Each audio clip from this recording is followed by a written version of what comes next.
issue in both the management team as well as the game plan and executing. It may just be too far flung, which I think may have been the issue the past 30 years, and bringing it back home is going to be ultimately the answer. I don't think the credit losses there are wide enough, and I think it's the same issue for the domestic banks as well. We just don't have the credit problems to warrant that level of fear. Looking at commercial real estate just as one of the fears that are out there on a Wednesday morning, link in here, Chris, confidence, liquidity, and solvency. Link those emotions of, say, 1998 into where the financial system is right now.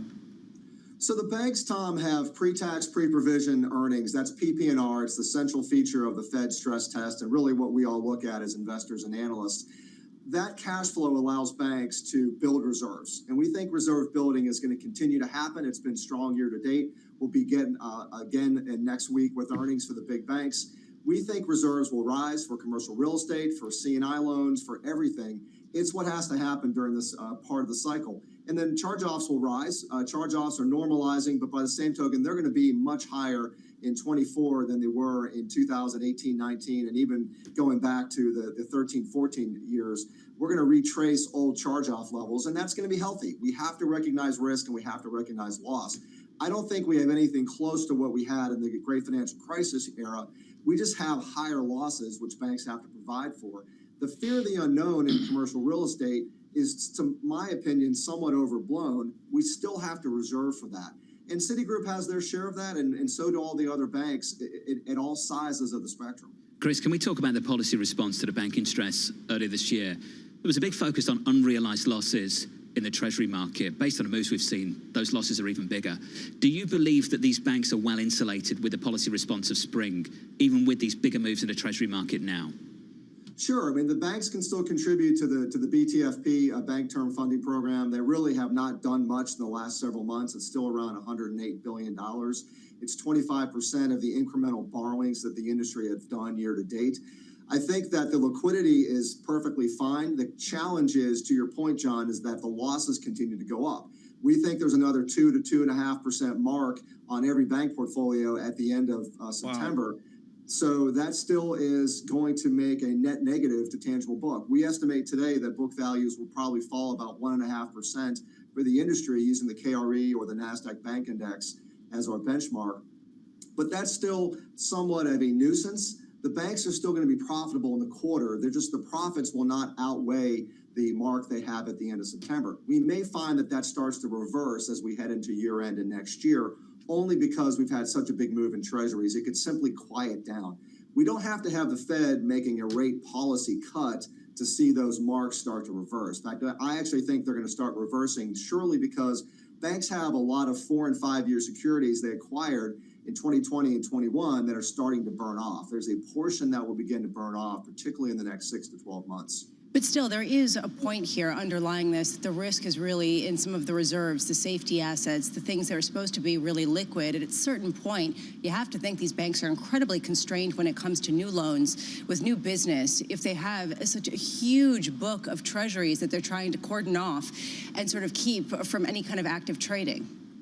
Absolutely correct. I think you will see the loan growth slow down a fair amount in the third quarter and slow again in the fourth. We don't see loans going negative at this point, but for some companies it will. Some companies are on a risk-weighted asset diet, as you've heard. A lot of that is simply machinations about what they're going to keep on their balance sheet, do a little bit less commercial real estate, a little bit different mortgage lending or other loans that have better risk weights. We've seen some companies like Synovus sell medical office portfolios because it's a better way for them to risk adjust their returns and enhance their risk-weighted assets. I think you'll see Fifth Third do the same and many other regional banks. Those are just a few examples that have announced moves to limit their asset growth. So, Chris, are you saying that we've seen all the bank failures, that we're not going to see any more, especially in light of some of the very big moves and the constraints on lending? I definitely agree with that, Lisa, and I think if we have a bank failure, it's going to be a small family-run bank that you never heard of. It's unfortunate for any bank that fails, but we don't see anything big happening this year. We think all of that noise and drama is behind us. The deposits are stabilizing in the industry. The banks are simply struggling with net interest margin and, more than anything else, a perception issue about how bad credit is or is not. I think it's a lot more tamer. We simply have an increase in credit losses, which have been next to zero, and now they're coming off the floor and becoming normal. Chris, we've been here before. we're going to get a markdown, we're going to get a rework, a redo, a restructuring, and then new money is going to step in at a distressed price. Who are those guys? Who is the new money that's going to step in? Are we going to see foreign money step in, sovereign wealth money step in, private equity? Is Apollo going to own every skyscraper in America? So, Tom, I think there's incremental dollars in family offices who actually have a fair amount of cash.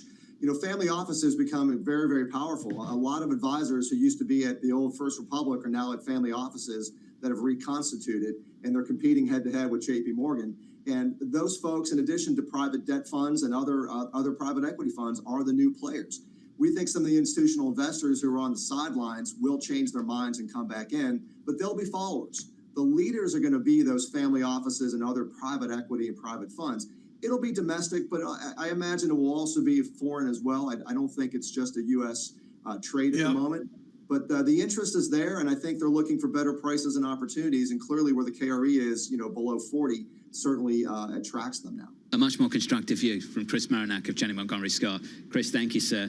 Year to date, the losses look like this for some of the financials. Citi down almost 12% year to date. Bramo, Bank of America, down close to 22% I did not know that. in 2023. It's a double whammy. You've asked, aren't higher rates good for the banks? Well, not if it necessarily curtails business, and not if suddenly they have a lot of losses on their books of reserves, their safe assets, and that's what they're grappling with. I just wonder what kind of loan constraints they have and how much some of these other firms are eating their lunch as they pull back from certain areas of lending. There's some big questions to ask on these calls. 2 Fridays away, bank earnings kicking off with JP Morgan and Jamie Dimon. That is on October 13th. Right. TK, unlucky for some. I would not have guessed this. I look at BQ screen, the BQ screen. You go C, equity, BQ, BAC, equity, BQ. Bank of America, twice the value of Citigroup, 0.81, under 1 times book. Citigroup, trading like Deutsche Bank, 0.41. On Citigroup. It's not pretty, is it? Half the ratio value. A lot of pressure on leadership over there at the moment. Coming up next hour on DC Dysfunction, Congressman French Hill of Arkansas from New York City. On this bond market, the coverage continues. This is Daybreak Europe. I'm Kriti Gupta. Let's get to the stories that set your agenda.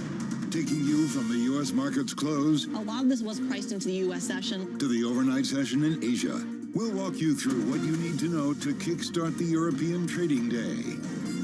Live from our European headquarters, we bring you the day's top market-moving stories, unmatched expert analysis, and on-the-ground reporting from across the continent. Tune in every weekday at 6 a.m. London time, only on Bloomberg Television. Julie Swinehart is supremely skilled at navigating the rapids of real estate. That's important because real estate development is the next frontier in the business of sports. Fenway Sports Group has a blockbuster project in the works. We have 5 acres to play with here. And when all is said and done, we expect 2 million square feet across residential, commercial, retail. Given the track record of Messrs. Henry, Werner, and Gordon, the Fenway Corners plan comes with high hopes of success. That doesn't mean it will be an easy lift, especially right now. What have you learned with the dynamic move of the interest rates? Do you go fixed structure or floating structure, much more like what they do in Europe? Yes and yes. We have a mix currently. It's a little bit of a different model than what I was used to in the public company space. Say in some ways we provide ourselves with a natural hedge, leaving some of our debt floating and some fixed. Julie Swinehart took me on a walking tour into the future. This is going to become the true entrance to Fenway Park, and that's part of the attractiveness of this project is the age-old recipe of increasing dwell times, bringing fans to the park, bringing in businesses, maintaining what's here and preserving some of the historic nature of what you see around you, but making it even more accessible, making it more fan-friendly. Access the financial world on demand. Hear from leading economists, policymakers, and industry experts via live and on-demand webinars, only from Bloomberg. Start exploring to see what's moving the markets. Visit Bloomberg.com/webinars.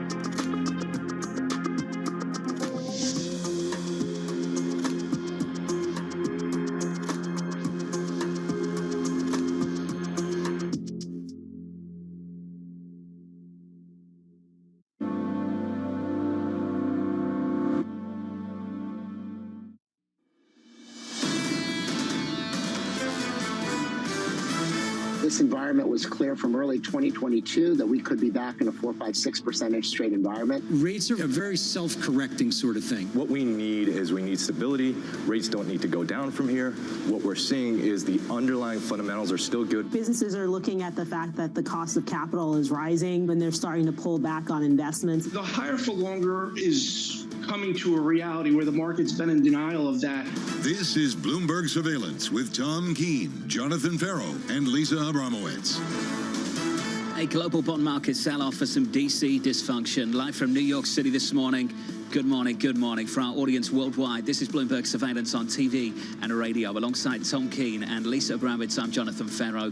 Your bond market looks like this morning. Your 10-year, 480. Your 30-year, briefly, TK, 5% a little bit earlier today. And it's the way we went to 5% in the last 48 hours, John. Really a great unraveling. I've been doing some math stuff this morning. Let's lose the math. Right now, it's the emotion, and there's a point. Liz Goldenberg, legendary at Bloomberg on fixed income, was really good on this. There's a point, John, I don't care what all the TV bow ties, fancy British ties say, price matters. And we don't talk price because yield's something you can grab. This morning, price matters to Gene Tenuzzo, Jay Pulaski, and everybody else coming up this morning. We can talk about the price of the long end, that's for sure. There was a 30-year issue, and we've talked about it lots here at Bloomberg. Lisa issued a couple of years ago, trading at below 50 cents on the dollar. A world of pain for anyone who bought that, sat on it, and is now staring at some really brutal unrealized losses. For the first time, though, in my career, not only are people talking about the price-yield dynamic, but they're just talking about what the yield means for people in Washington, D.C., and you pointed this out really well.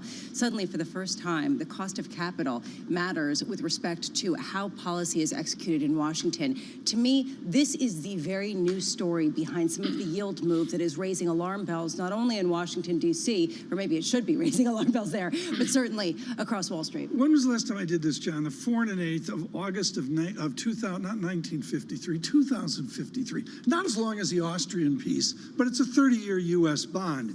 Would you enjoy it from Labor Day, John? You bought it at 98, and you're loving this puppy this morning at 87. Tell Grandma that. I know. 2120, that century bond, TK, issued a few years back. Yes. I think trading in the 30s or something like that. Last time I looked. It's not as bad as Tucker in radio, but, you know, it's like a 101K. I want to pick up on Lisa's point. I think it's absolutely vital. Columbia Threadneedle, Gene Tenuzzo, talking about a fiscal risk premium in the bond market and talking about it seriously. These have been debates on the fringes for a long, long time. But you'd always get those people in ivory towers that would say, Bramo, it's nothing to worry about. It's nothing to worry about. This from Isaac Boltanski of BTIG this morning. I've used this quote before. I'll use it again.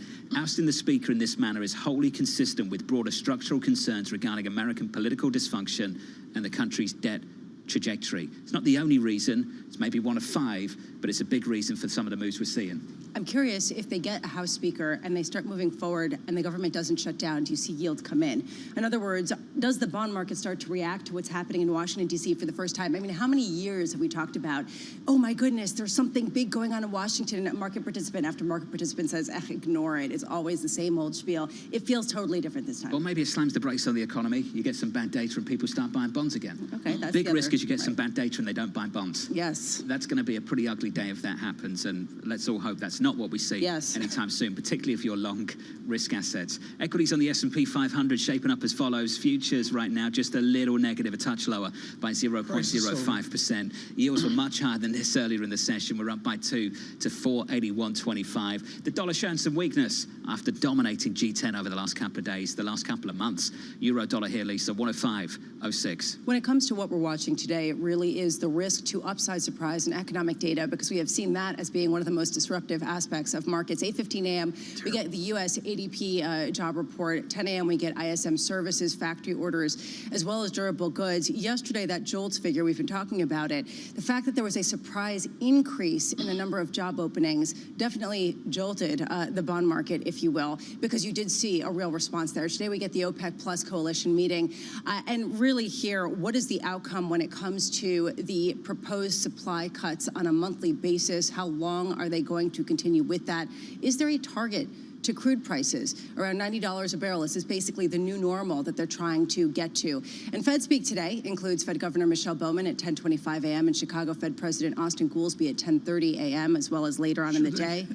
But to me, really, the question is, are they going to respond to the bond moves? How quickly the long end yields has gone up? They just cancel. Oh, I'm so sorry. Dr. Goolsbee it may be COVID, but we don't think so. He's just a little under wish the that weather. anyone, TK. I will say out of those two speakers, Bowman and Goolsbee, talked a lot about the differences on the committee, difference in degree and maybe not in kind. Yeah. The widest degree of difference, maybe Bowman and Goolsbee. Right now, I think I'd say. Yeah, Bowman ready to do a couple more, perhaps. Goolsbee ready just to say, okay, let's have that conversation about how long. But what I see there is Goolsbee is all the social economics of Chicago, the behavioral economics. Bowman has got to be hardwired to what Michael Barr is doing and the Fed is doing to monitor, particularly the smaller banks. Something to monitor a little bit later. Jay Pawlowski joining us now, principal founder of TPW Advisory. Jay, wonderful to catch up with you, buddy, as always. How, if any way at all, does a 5% 30-year yield change your world? Well, John, it's certainly been a challenge, right, to be long risk assets as we've been over the last couple of months. We had a great start to the year. The last couple of months have been very challenging, and we've given a fair bit back. But look, to me, we've been bearish bonds for 2 years, right? In our global multi-asset model, we have a 40% benchmark allocation to fixed income. We've been running a 10% weighting in fixed income. We have had 0 treasuries for the last 2 years. So sometimes I get accused of being a perma bull, but we've been mega bearish on bonds. And at 5%, I think we're starting to get interested. We believe that the global economy is in good shape. We're expecting a manufacturing recovery that we think is underway, that's going to support global growth and corporate earnings over the next year. So we remain constructive on risk assets. The bond market has been wrong about recession. The bond market has been wrong about credit risk. The bond market has been wrong about interest rates and cuts and all the rest of it. So I'm not really inclined to follow the bond market. I don't think it's got the right read. And right now it's dislocated. Hedge funds are the most short they've ever been. So I think we're much closer to the end of this run, higher in rates than we are to the beginning. I don't expect 30-year at 5 already, as you say, but you know, the 10-year I think is a better thing to look at, and I don't expect it to get to 5% in this run. I expect the next big move in rates to be down. Jay, on your global optimism, your Pacific Rim optimism, can you partition all of our worries about China, empty buildings, empty cities, the domestic drama as well, with the reality of 4.x or even 5% economic growth? How do you parse those two emotions? Yeah, Tom, you were just talking about paying attention to price, right? The way I look at it is, you know, what is in the price? And I think that all the angst about China is well in the price of Chinese assets, particularly Chinese equities. The real estate story has been known for years, right? I think I've said on this show before that anybody that's worried about Chinese real estate is not invested in Chinese assets. They're gone, and they've been gone for a long time. My point is that over the next 6 months, the next 2 quarters, the year-over-year comps for China in terms of economic activity are going to be mega easy to beat in a world where that's not necessarily going to be the case. And why is that? It's because a year ago, China was in those severe lockdowns. And I'll just give you one data point to make the point. Trip.com, which is like the Expedia of China, reported for Golden Week this week, the holiday week, that outward bound bookings year over year were up 20 times, Tom. Not 20%, 20 times. And I'll leave you with this. China has outperformed the S&P, Chinese equity, FXI, which is the ETF we use, has outperformed the S&P over the last month and over Q3. So it's already, the turn is already happening. People just don't want to really believe it. But if you're actually interested in price, the price of Chinese equity has done better than the price of the S&P over the last 1 and 3 months. I expect that to continue. We're overweight Chinese equities. We're going to stay that way. Jay, I think there actually are more people coming to your side of the woods when it comes to the China call, simply because of where the price is. There is more question around some of your calls around European banks and just banks in general, especially at a time of the pace of interest rate rises and how much that's affecting business activity. Why do you push back against it? Would you be buying U.S. banks on a day like today? I think Bank of America at these levels is very interesting. I mean, we don't do individual securities. We're ETF only at TPW Advisory.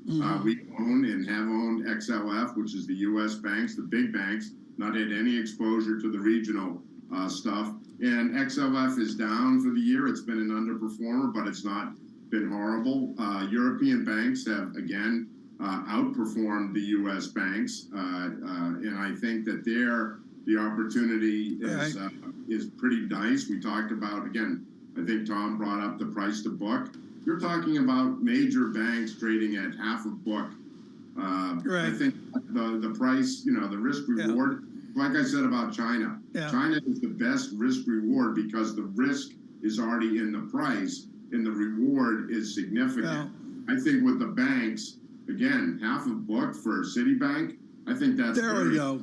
Pulaski says, load the boat on Citigroup. Jay, David from Baltimore emails, and David, thanks for watching in Baltimore today. And he says, forget the Super Bowl, November 11th, the victory bell, Duke, UNC, both rated this season. Do you have a chance over the dreaded blue of Chapel Hill? Oh, well, Tom, I was thinking about you because I was at Duke on Saturday night when I thought we had Notre Dame in our pocket and we're going to have two big upsets to start the year. That didn't work out quite well, but it was a fantastic environment for Duke and Duke football. I think all I can say is go to hell, Carolina. Thinking about TK on Saturday nights. Get a life, Jay. Jay Pulaski, TPW Advisory. Jay, it's good to see you, mate, as always. English football, balanced time. Did you see Manchester United against a team from Turkey? Galatasaray. I watched every moment of the highlights. It was fascinating. The Manchester United just dreadful at the moment. Absolutely dreadful. I was thunderstruck. Was that the balance? Was that the balance? I also thought David lived in Brooklyn, not Baltimore. But good to know. Good to know. Thank you, sir. I don't know. Thanks, David, for watching. He's in Baltimore. If you're just joining the program, waiting for the Orioles. Welcome. Your S&P 500. Positive here by 0.1%. Yields now just about unchanged after seeing some big moves overnight. We're back below 480, so there we are. 479.78. Yields absolutely unchanged after some major moves over the last couple of days.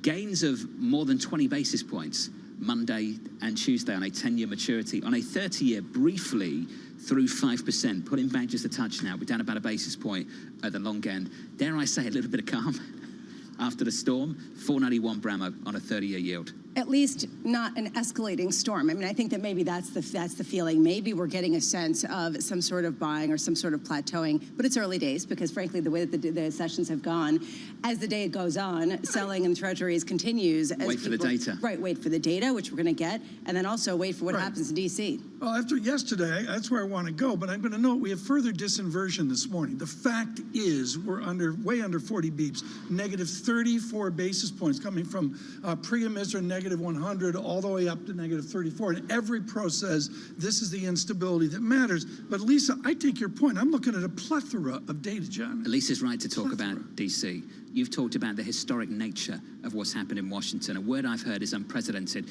Typically when unprecedented is used, you're thinking about the majesty of the moment. You're thinking about maybe how devastating something might have been. There's something very, very clumsy, Lisa, about how unprecedented this moment is in Washington. Clumsy because there is a lack of a leader, a lack of a session in the House for a week as they try to figure out who their leadership is going to be at a time of some really serious questions and potentially a government shutdown. On the latest dysfunction in Washington, D.C., Bloomberg's Anne-Marie joins us next, live from New York. Good morning.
This is Bloomberg Surveillance on TV and radio. Welcome to Bloomberg Markets, China Open. Good morning, everyone, and welcome to The Pulse. This is Bloomberg Technology. And welcome to Balance of Power. This is Bloomberg. Bloomberg has enhanced search on the terminal to deliver what you need when you need it. Now, you can simply type phrases in everyday English in the command line. Compare financials. Find people. Analyze markets. You can enter phrases or ask questions. What do you want to know today? Ask a question or visit SearchGo to find answers now. From New York City, From London, in Sydney, from Washington, in Tokyo. 9 a.m. in Beijing and Shanghai. Good morning, everyone. Have a great evening. Here's what I'm watching. You do not want to miss this He's story. there to kind of upside. All eyes turn to the U.S. job market. The jobs report, it beckons. It looks like companies are just holding on to workers. What you see is what you get. We're seeing a lot of strength. This Friday, Tom, Jonathan, Lisa, and Mike will bring you crucial data and expert analysis at terminal speed. This is exactly what the Fed is looking for. They now believe you can get back to 2% without damaging the labour market at all. We might get a bigger whammy than we expected. The September Jobs Report, Friday on Bloomberg Television and Radio.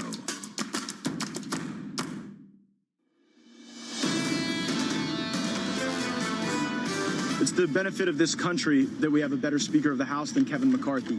Kevin McCarthy couldn't keep his word. Our government is designed to find compromise. I don't regret my efforts to build coalitions and find solutions. I was raised to solve problems, not create them. I believe I can continue to fight, maybe in a different manner. I will not run for Speaker again. I'll have the conference pick somebody else. It's going to be very difficult to find compromises now. Representatives Matt Gaetz there, Kevin McCarthy, moments after the historic House vote to remove Kevin McCarthy from his position as House Speaker. Live from New York City, welcome to the programme. Equities turning around here in the last 10, 15 minutes or so. Equities just about positive now on the S&P by a little more than 0.1%. Yields turning around as well. They were much higher than this earlier on in the session on a 10-year. We're now lower by a basis point, 478 on a 30-year. We were north of 5% briefly, back down to 490 and lower by a couple of basis points on the session.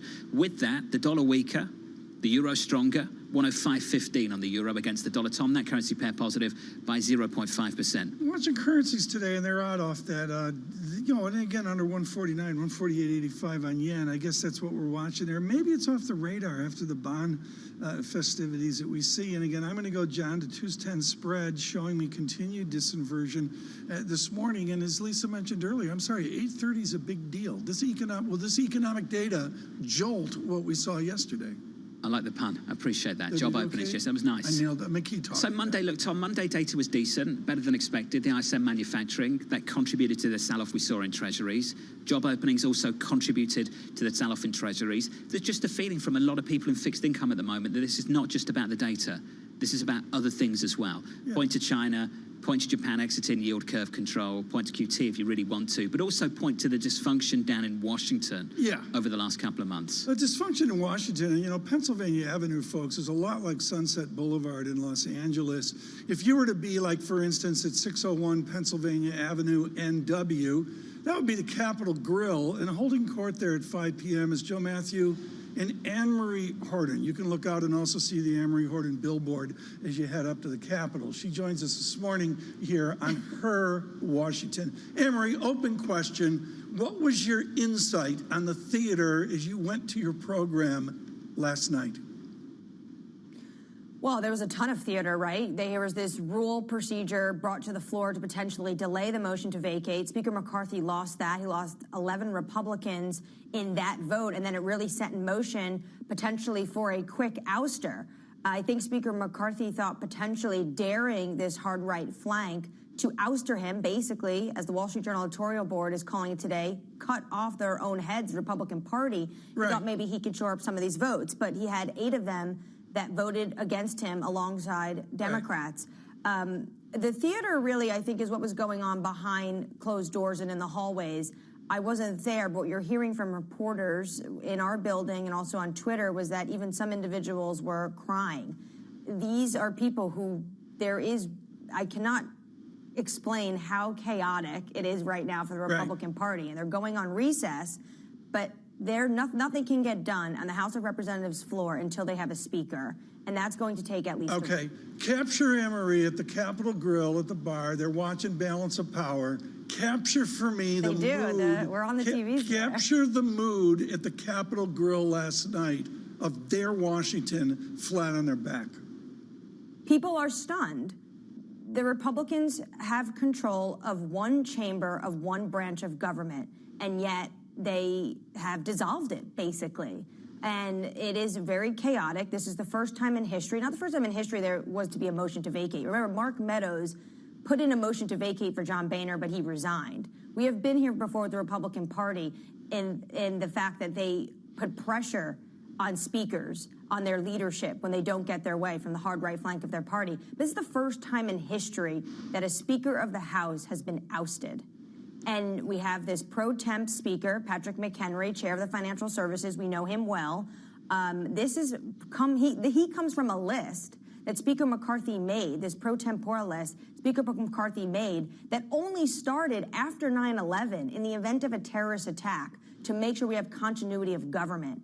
So we have this one speaker, but his only point of legislation right now, the one thing he needs to be able to do on the floor is for the Republican Party to elect another speaker. And there's a lot of names that are being thrown around, but no one has a hold on the party right now. It's important to sort of highlight the procedural power of a House Speaker, because it's more than just someone who can bring everyone together and buy pizza for everybody. This is about somebody who can actually bring motions to the floor and get work done without third in line. Right, so this talk is about third in line to the presidency. So give us a sense. So give us a sense of just what can't get done without a speaker. I mean, the government will likely potentially shut down or be where we were this weekend come November 17th. If they don't have a speaker, they are not working on the 12 appropriation bills, which Firebrand Congressman Matt Gaetz constantly complains about. He calls them single-issue spending bills. They're not exactly single issue, but those 12 appropriation bills. They cannot look at potentially sending more aid to Ukraine, which President Biden got on a call with allies yesterday to say the U.S. will continue to support Kyiv. They cannot look at potentially more forces, more money going to securing the southern border, which is not just an issue for Republicans, but a lot of Democrats and Democrat-run cities.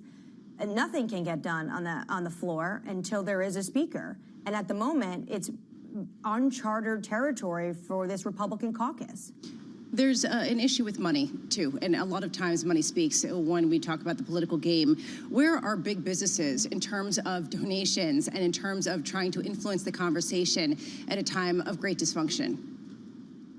Well, it's interesting you bring up money because Speaker Kevin McCarthy was a prolific fundraiser. He has a ton of cash on hand, not for personal use, for his personal reelection, also his campaign PAC.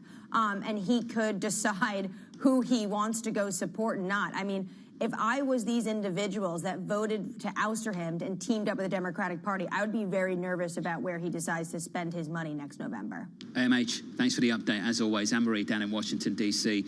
Just a headline crossing over in the United Kingdom I wanted to share with you. The Prime Minister Rishi Sunak has had to cancel the northern leg of the United Kingdom's high-speed rail project. This is HS2.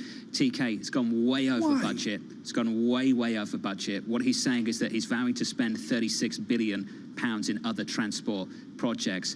The ultimate issue here, though, is the whole reason for this project was to link the south with the north and level up, so to speak, to do something about why the economic north was so much poorer than the south. And Tom, to close that gap, you were going to have this high-speed rail line that would go from London, Euston, all the way up to Manchester, really, really fast, cut the travel time down tremendously, and they're cutting the northern leg, which kind of undermines the whole reason for making it in the first place, considering you can travel pretty quickly from Birmingham to London already. I mean, it's unfair to say, what are your thoughts on this per se? I mean, everybody's going to have a different opinion. How will this be received by conservatives and liberals across the United Kingdom? Well, conservatives in the north will be deeply upset by this. So how that additional money gets spent in the north is going to be a big issue, particularly going into the potential of having an election in the next 18 months or so. My personal feeling about it, this railway line goes right the way through the field in front of my mum's house. Absolutely devastated the countryside. So it's And ultimately- this is like a ultimately Japanese high-speed for train what? in China. Why China's doing this? I've taken the high-speed train, Tokyo to Kyoto, etc. Why can't United Kingdom do that other than through I'll your say mother's this. front yard? Forget my personal issue around this. This is another reality check for the Prime Minister, constrained fiscally in the United Kingdom. Again, another big reality Come check. on, you go to name 6 banks and they refi the deal and you charge a fair toll or fair fee to go. What John just said there is really the big takeaway. It is an incredible example of how the money really stops at a certain point, especially when you've got borrowing costs going up and when you have a real argument for fiscal constraint. Is this because Man United lost? It's because last night Manchester United are and terrible. canceled That's the right. HS2? They lost the guy from Southampton high-speed said rail. that. They'd never do this to Southampton. We need to talk about some strikes, and we'll do that next. We'll catch up with Ian Lingen of BMO from New York. This is Bloomberg.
Knife making is almost meditative for me.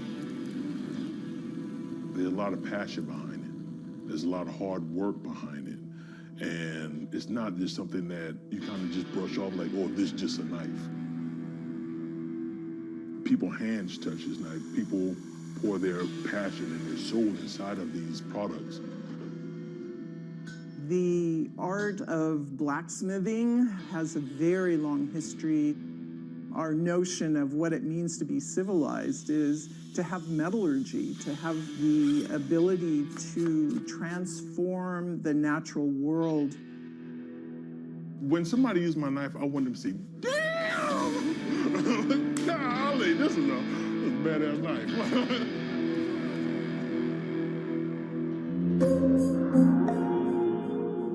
How did Jeff Bezos realize you could sell anything on the internet? The web was growing at something like 2,300% a year. Anything growing that fast is gonna be big. Why did Bill Gates create Control-Alt-Delete? Kind of become the poster child of, hey, couldn't you have made this stuff a little simpler? And what inspired Diane von Furstenberg to create the wrap dress? The wrap dress created me. On the David Rubenstein Show, I uncover the untold stories of the world's most successful leaders, right here on Bloomberg.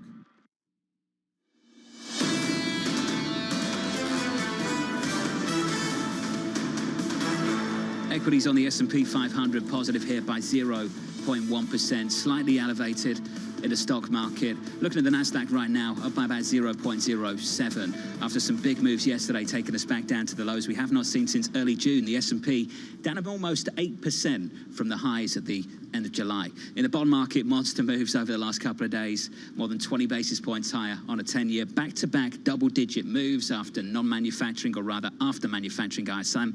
We'll get the services ISM a little bit later. Also after the job openings number, yields up and away. 480 something earlier, 478 right now, down a single basis point. The 30-year north of 5% earlier in the session, now back down to about 490 and down a couple of basis points on the day. I want to turn to foreign exchange. The euro against the dollar against the yen. The euro 105.10. That's a stronger euro or weaker dollar. Dollar yen breached 150 briefly yesterday.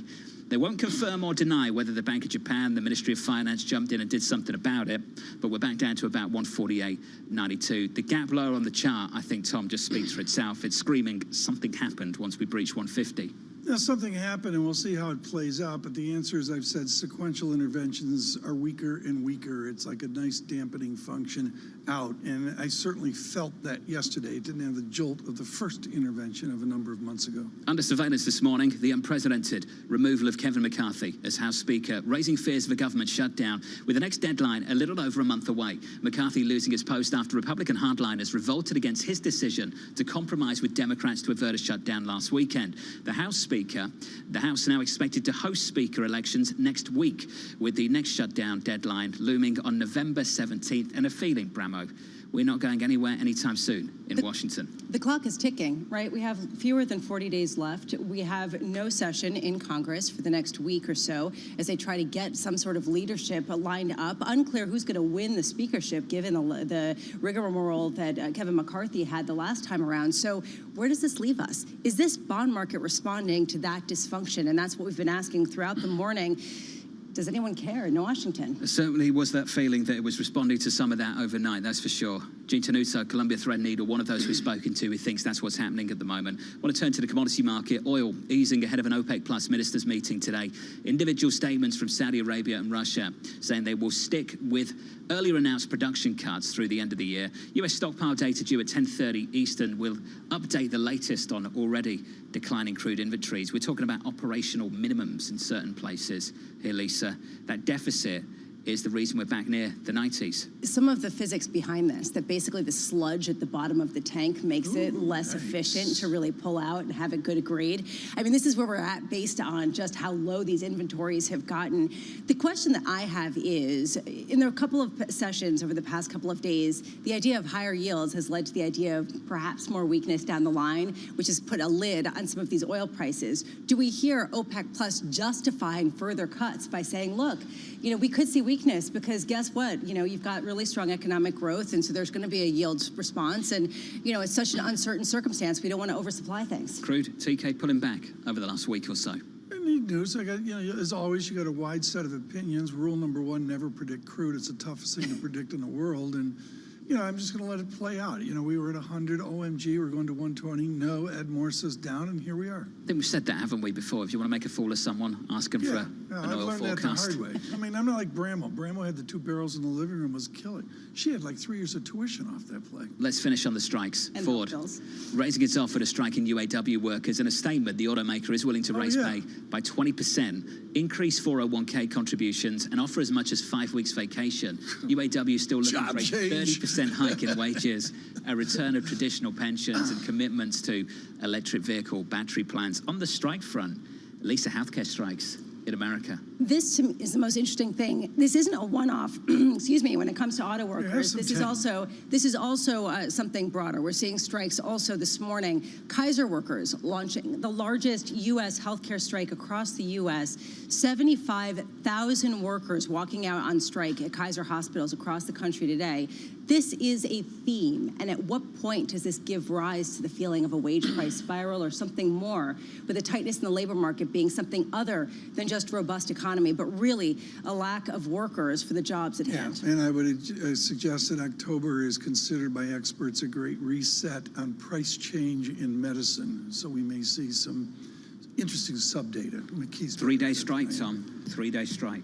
Right now, futures up 5. We are thrilled at the quality of our gas, as we were thrilled, say, 3 weeks ago when Ian Lingen showed up and said, load the boat. He's head of U.S. rate strategy at BMO Capital Markets. Without question, our bond discussion of a day in bond crisis. I'm not going to give you like a joke, you know, if you loved it then, you'll love it now.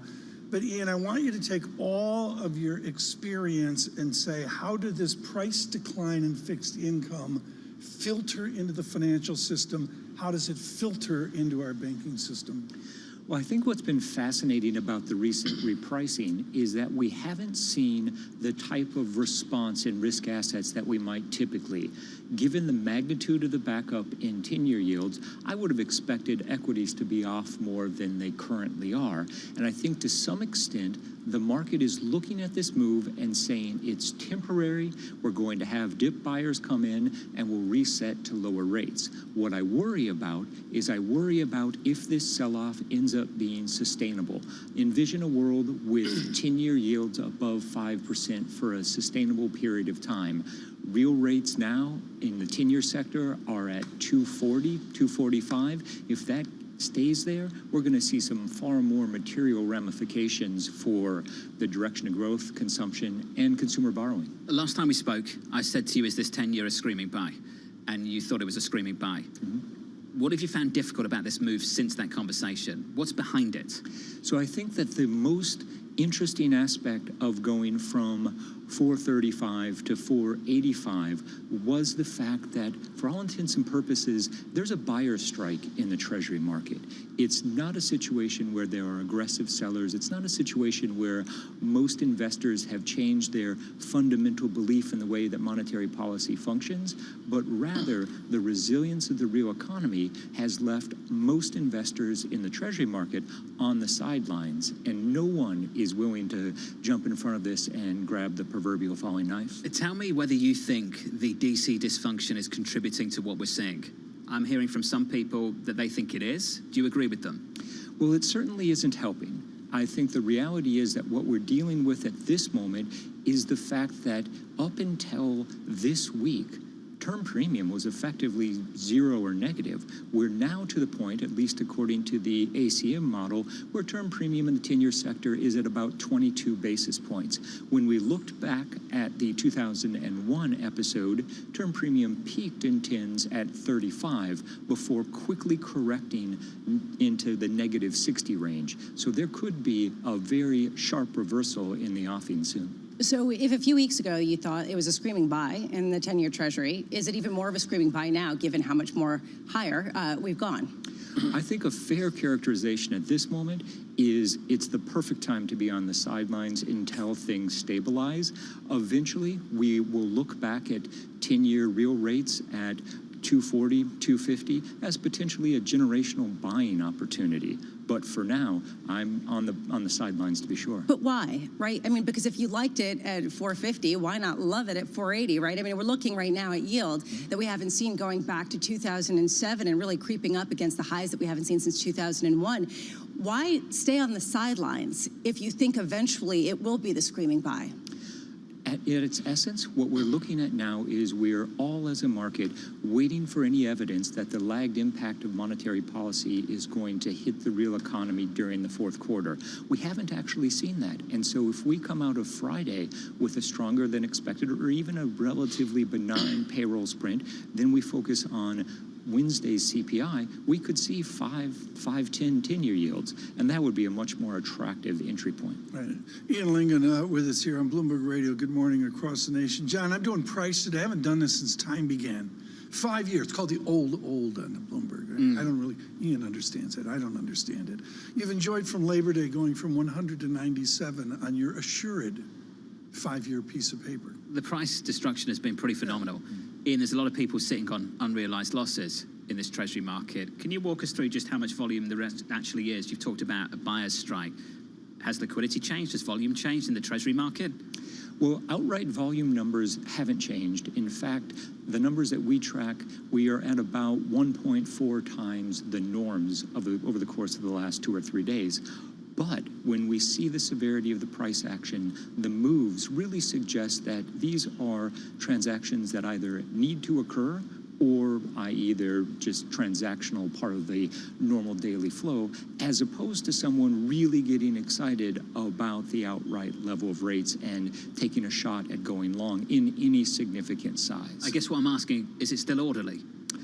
At this point, I would say that there's liquidity is functioning fine in the Treasury market. It's not disorderly. There's nothing that the Fed would be worried about yet. If we find ourselves gapping higher in nominal rates, I think that'll be a problem. What is the yet? What is the yet? When does the Fed get concerned? They're not concerned yet. What would make them concerned? I think if you get financial conditions back above what we saw in October, November of last year, combined with a material deterioration of the real economic data, that's when the Fed starts to change its tone. Do you see, this is a sensitive issue because you work for a bank, but do you see bank fragility there? I got reverse 10-to-1 split Citigroup. I've got them at $3.90, trading at a 0.41 book. When does Michael Barr at the Fed go, we have a problem here? That's actually a great question. I don't think that It's my only good one of the day, so go with it. I don't think that the banking system is vulnerable for the top 10, 15 banks in the country. I worry about some of the residual from the banking crisis that we saw in March and how that's going to impact the small and regional lenders, and more importantly for the real economy, how that's ultimately going to flow through to access to capital for small and medium-sized businesses. That's what we'll be watching for as the trigger to a higher unemployment rate and a bigger hit on consumption. On a speculation basis, I mean, we make jokes here about the Austrian 97 years. Since Labor Day, I've enjoyed going from 40 to 34 on that dog. Okay, great. But the answer, Ian, is somebody steps into a 20-year, 30-year zero coupon bond, off we go to the races. Are we at a mood swing now where you can establish a speculative bet that you're going to get a real pop 6 months out? I think that the market is coming to grips with the fact that we are at very high nominal yields in outright terms, and people will look at a 5-handle on 10 years as the inflection point that the world was anticipating, especially if we start to see more downside in risk assets. That's the biggest wild card. Getting ready to buy, just not yet. Ian, it's good to see you. Ian Lingard there of BMO Capital Markets. If you are just joining us, welcome to the program. Equity futures positive here by 0.1%. A turnaround in the bond market, yields lower by about a basis point, at least a 477.89 on a 10-year. There was something a little bit panicky about things overnight once you started to get a 30-year through 5%. Yeah. And threatening to go in the same direction on a 10-year. This feels less panicky, and maybe people will say, well, in Asian hours, funky things happen, typically in Treasury market trading. Maybe you could say liquidity isn't that great. Either way, right now we're looking at a little bit more stasis. Things change as the day goes on. What Ian Lingard just said there, though, we're talking about strikes in the healthcare sector. We're talking about strikes in the auto worker sector. We're also talking about strikes in the Treasury buying sector, and that's essentially what it is. Even people who like the yields where they are don't want to step in front of a freight train. And that, to me, what is going to bridge that gap? What is going to really be the circuit breaker on that front? It was a screaming buy at 4:30. It's not anymore. Right. I think there's a real difficulty with this moment, that no one wants to step in front of it. And Ian's speaking to that in both his research and in this conversation. Because why buy it at 480 if you can buy it at 510, right? I mean, there's basically this trajectory in the markets, this feeling that we don't understand and that we're not exactly going to get in the way of this, and there will be a better entry point going forward. I want to talk about the speculation here, John. This is the PIMCO ZROZ. It's a PIMCO 25-plus years zero coupon bond, U.S. Treasury note, also known as the Alarian Fund. This thing's really worked out since Labor Day, John. It's 83 to 67. Have you looked at the 2120 Austrian bond? Yeah, I look at it every morning, thanks, wise guy. That's trading in the 30s. Worth a little look, TK. Thank you, it's good to know. If you fancy it. Andrew Hollenhorst, the City on the US labour market, next hour.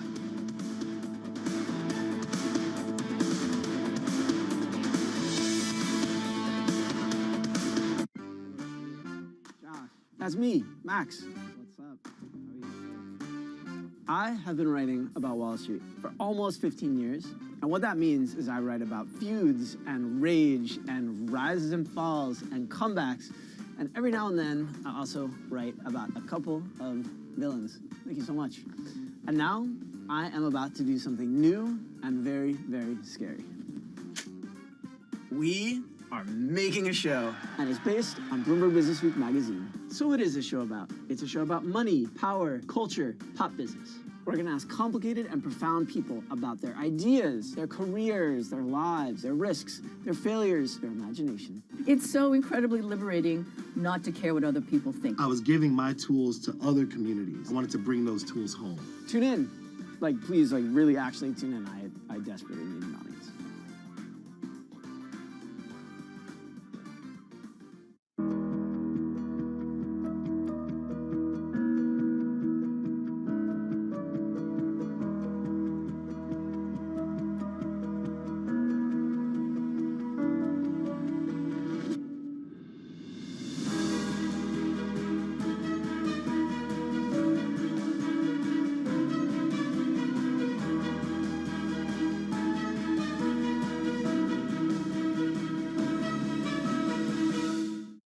multi-trillion-dollar industry. There's a lot of ground to cover. We indeed have a rally. We're talking a lot of dividends. We're talking income. We'll show you what's happening in ETFs like no one else. Bloomberg ETF IQ, Monday on Bloomberg.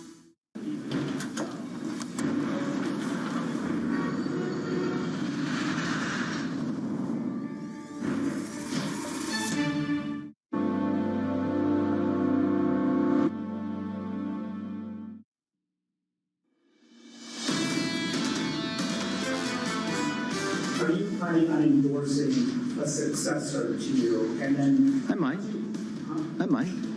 Yeah. I don't know who's running it. Okay. I'll talk to people.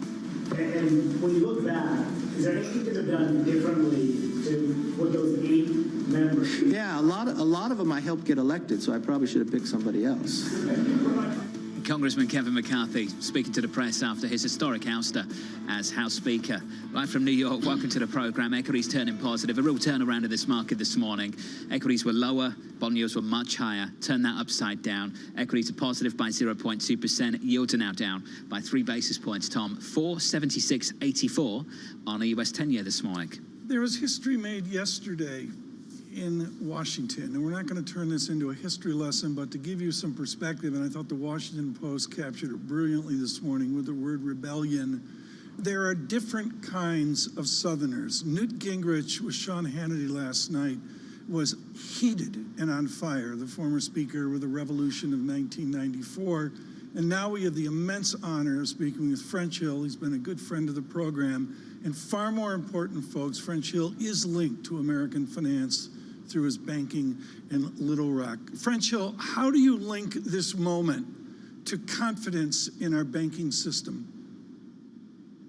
Well, Tom, it's good to be with you, and I don't like the dysfunction in the House. Of course, I was very opposed to what happened yesterday, because if we want to continue to build confidence in the U.S. and the U.S. and global capital markets, we've got to show leadership on the fiscal side of the House. And right here in the midst of an appropriations fight and a fight over federal funding, and less than now 40 days to a government shutdown, to be shut down in the House without a speaker for the next week is not contributing to that vote of confidence. So I think they are linked, and I really hate to say that, but this rebellion has come at a very poor time. The rebellion has a tinge of geography. We had votes from Montana and the rest. And John, I'm sorry. I look at this as a political context of the nation. It's not just about what we're doing at surveillance or the cable TV theater that we're seeing in Washington. There's a real feeling that the Republican Party shot itself in the foot. Congressman, the question I'd have to ask of you this morning is how can the American public have any confidence in your party's ability to govern? Well, I think under Kevin McCarthy the past 9 months, we demonstrated that quite successfully, and that's why I'm so disappointed in 8 people, which represent about 4% of Republicans in Congress. Let me repeat that, about 4% of Republicans in Congress. They voted with all the Democrats yesterday to take down Kevin McCarthy's speakership, but under his speakership, we passed an all-of-the-above energy strategy to make America energy independent once again. We passed border security that both reforms the immigration system that's failed and do border security. And it was Kevin McCarthy, after waiting 90 days for President Biden to provide any kind of leadership, that crafted a historic debt ceiling deal, which resulted in $2 trillion of spending reductions and a 1% cap on discretionary spending. And then just last week, offered a good stopgap spending measure so that we could finish our appropriations work, which also included a debt commission, which I think is so critically important if we want to get a handle on what really drives our deficit, which are our mandatory spending programs. Congressman, as yields do continue to rise, and I do know that every day you do come in and you look at that 10-year yield and watch it climb in tandem with the interest payments of the U.S. government, Goldman Sachs is estimating that yields climbing where they are at about $100 billion to the deficit come 2025 versus expectations just in July alone. Do you think right now that other members of your party realize that the longer this dysfunction goes on, the more they contribute to that deficit? Lisa, it's such an important question, but I want to really turn it around and say, yes, I think every day in the last few weeks, we've talked about the impact on fiscal finance and rising interest rates with our House members. But this is a fundamental issue that goes back to both pre-pandemic and certainly during the pandemic, when the Democratic House Budget Committee chairman at the time said there's no limit to what America can borrow from the world and spend at home, and deficits don't matter. And that went on steroids during the pandemic, ostensibly to help offset the output loss during the pandemic. But we did 5 or 6 times what that output loss was, and we didn't take our foot off the accelerator. And President Biden's compounded that. So it's a bipartisan problem to do this. But Congressman, I mean, to be fair, the deficit did rise by about $8 trillion during Trump's time in office, and it actually accelerated during that period, and a lot of the aid was accelerated during that point. So isn't this both parties, and the fact that there's complete dysfunction now just exacerbates the inability to really address any of these issues, which is a bipartisan issue? No, I just said that. I said during the pandemic. Well, that's the Trump administration. Absolutely.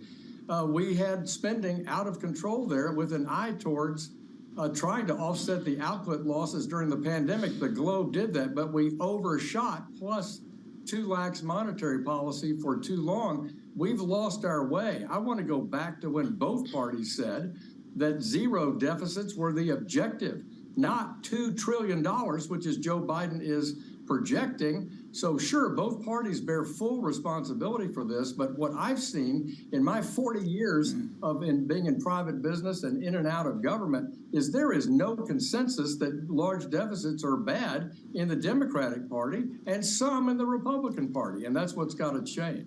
I would suggest, Congressman Hill, that you and former Speaker Gingrich are sort of on the same page. Well, this is embarrassing. Let's fix it.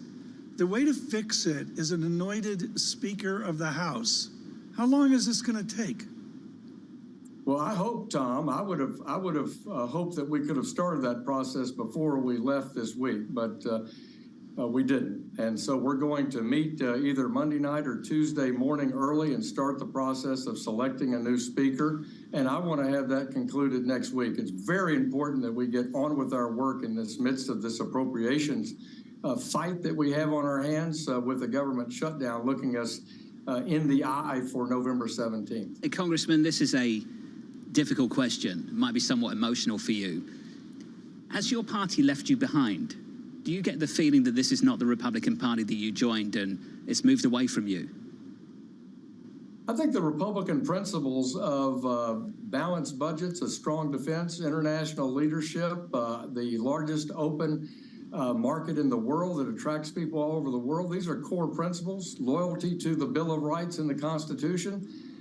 These are still fundamental tenets in the Republican Party, but I think we've lost our way tactically. We're throwing overboard a successful speaker that shares those views, absolutely shares those views, and was guiding us through the stormy waters of a dysfunctional presidency led by Joe Biden and a Democratic-controlled Senate. Not easy to do with no plan. Those 8 people who voted to throw Kevin McCarthy out yesterday, incorrectly in my view, don't have a plan except they're complaining about the fiscal conditions of the country. Well, that's shared by all Republicans. So tactically, I think they failed. Strategically, I think the individual principles and governance that's guided the Republican Party are still intact. We've just got to move forward and regroup and find a leader that we can get behind. It's certainly shared by the Republicans, the majority of Republicans in Congress.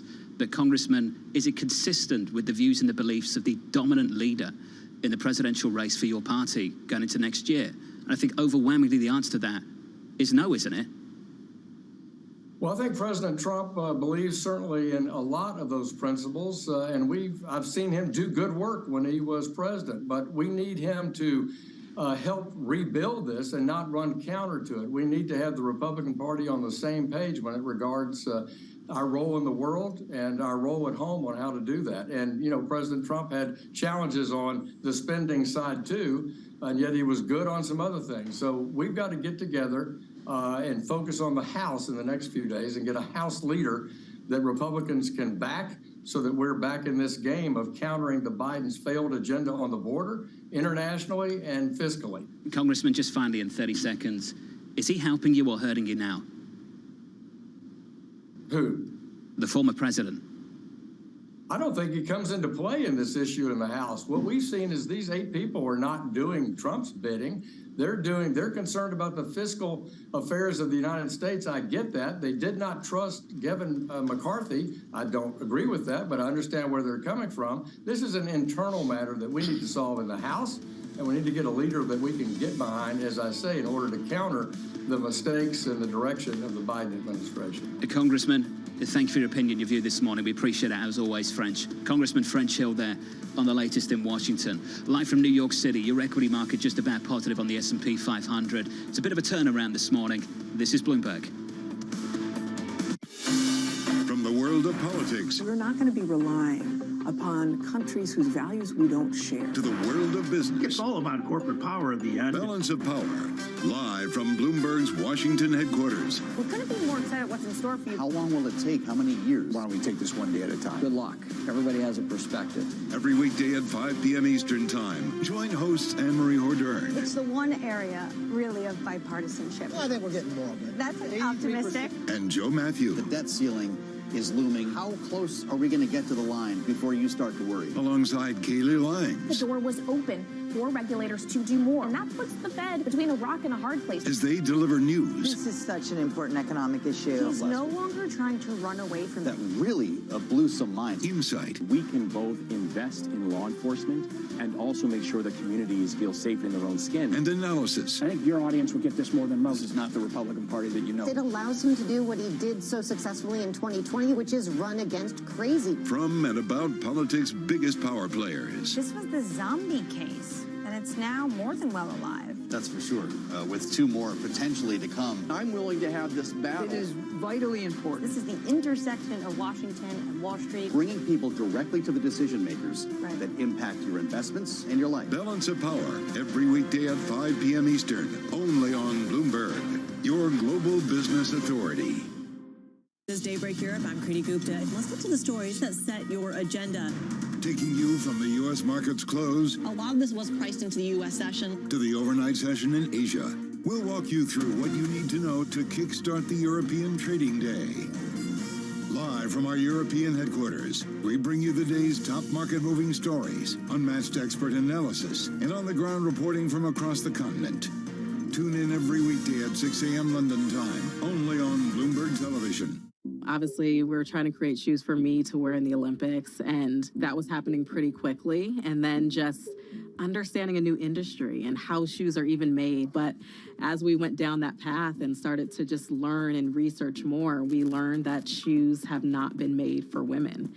What that means is a shoe is made off of a last, which is a mold of the foot, and it's the mold of a man's foot used to make women's sneakers. And I think it took time for us to really grasp that because, you know, we've been in shoe stores and we've gone to the women's section and it's like, no, there are shoes for women. Like, what's this over here? And then to really understand, like, all of that is marketing. This is just a man's shoe, like in a different color. And so that kind of eye-opening experience was just like, okay, we got to do this. And even more than making the shoes, like, there's a deeper purpose here. Like, women deserve better, and we shouldn't be an afterthought.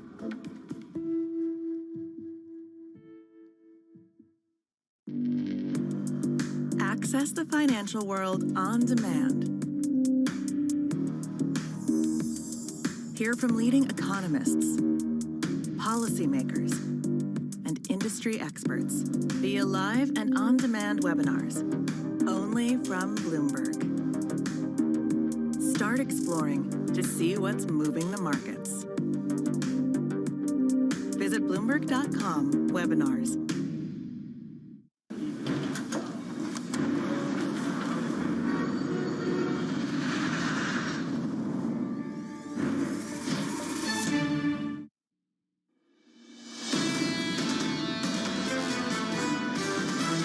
If we don't know where the top rates will be, we don't know where the bottom of the equity market is going to be. Spreads will gradually move wider into the end of the year, but we are forecasting a more narrow range. I think the potential for an accident is there, but these higher rates ultimately are going to bite. There's a lot of risk going forward here, and the market's only now starting to price it in. You could definitely end up between 5 and 6 on the 10-year.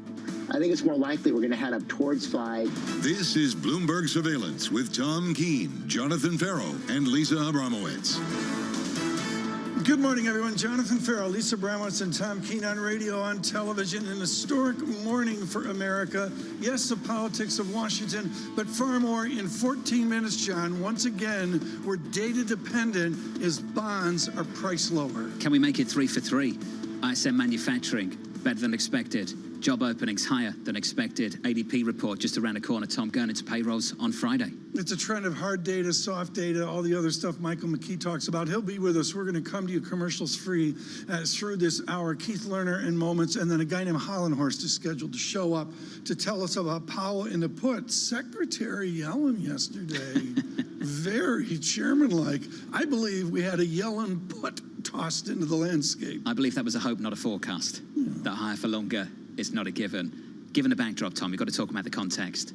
Those comments are coming at a time that you've got a bond market selling off pretty aggressively, up 150 basis points from the post-SVB failure lows. TK, back-to-back double-digit gains, and a real concern that this is not just about the Federal Reserve. This is not just about the economic data, not just about Japan and exiting yield curve control, not just about China and the difficulties they've got, who perhaps are selling treasuries, but also about the dysfunction in Washington and the budget deficit and the inability, not just the willingness, the inability to get a hold of it. And what everybody's doing, folks, and within the financial ballet, it's about yield. We've tried to give you in crisis the price analysis. Lisa Abramowitz is expert at this. What is the price analysis of the two movable parts of a spread this morning? Well, of the bond yield. It's price down, yield up, and you can see that with credit spread as well.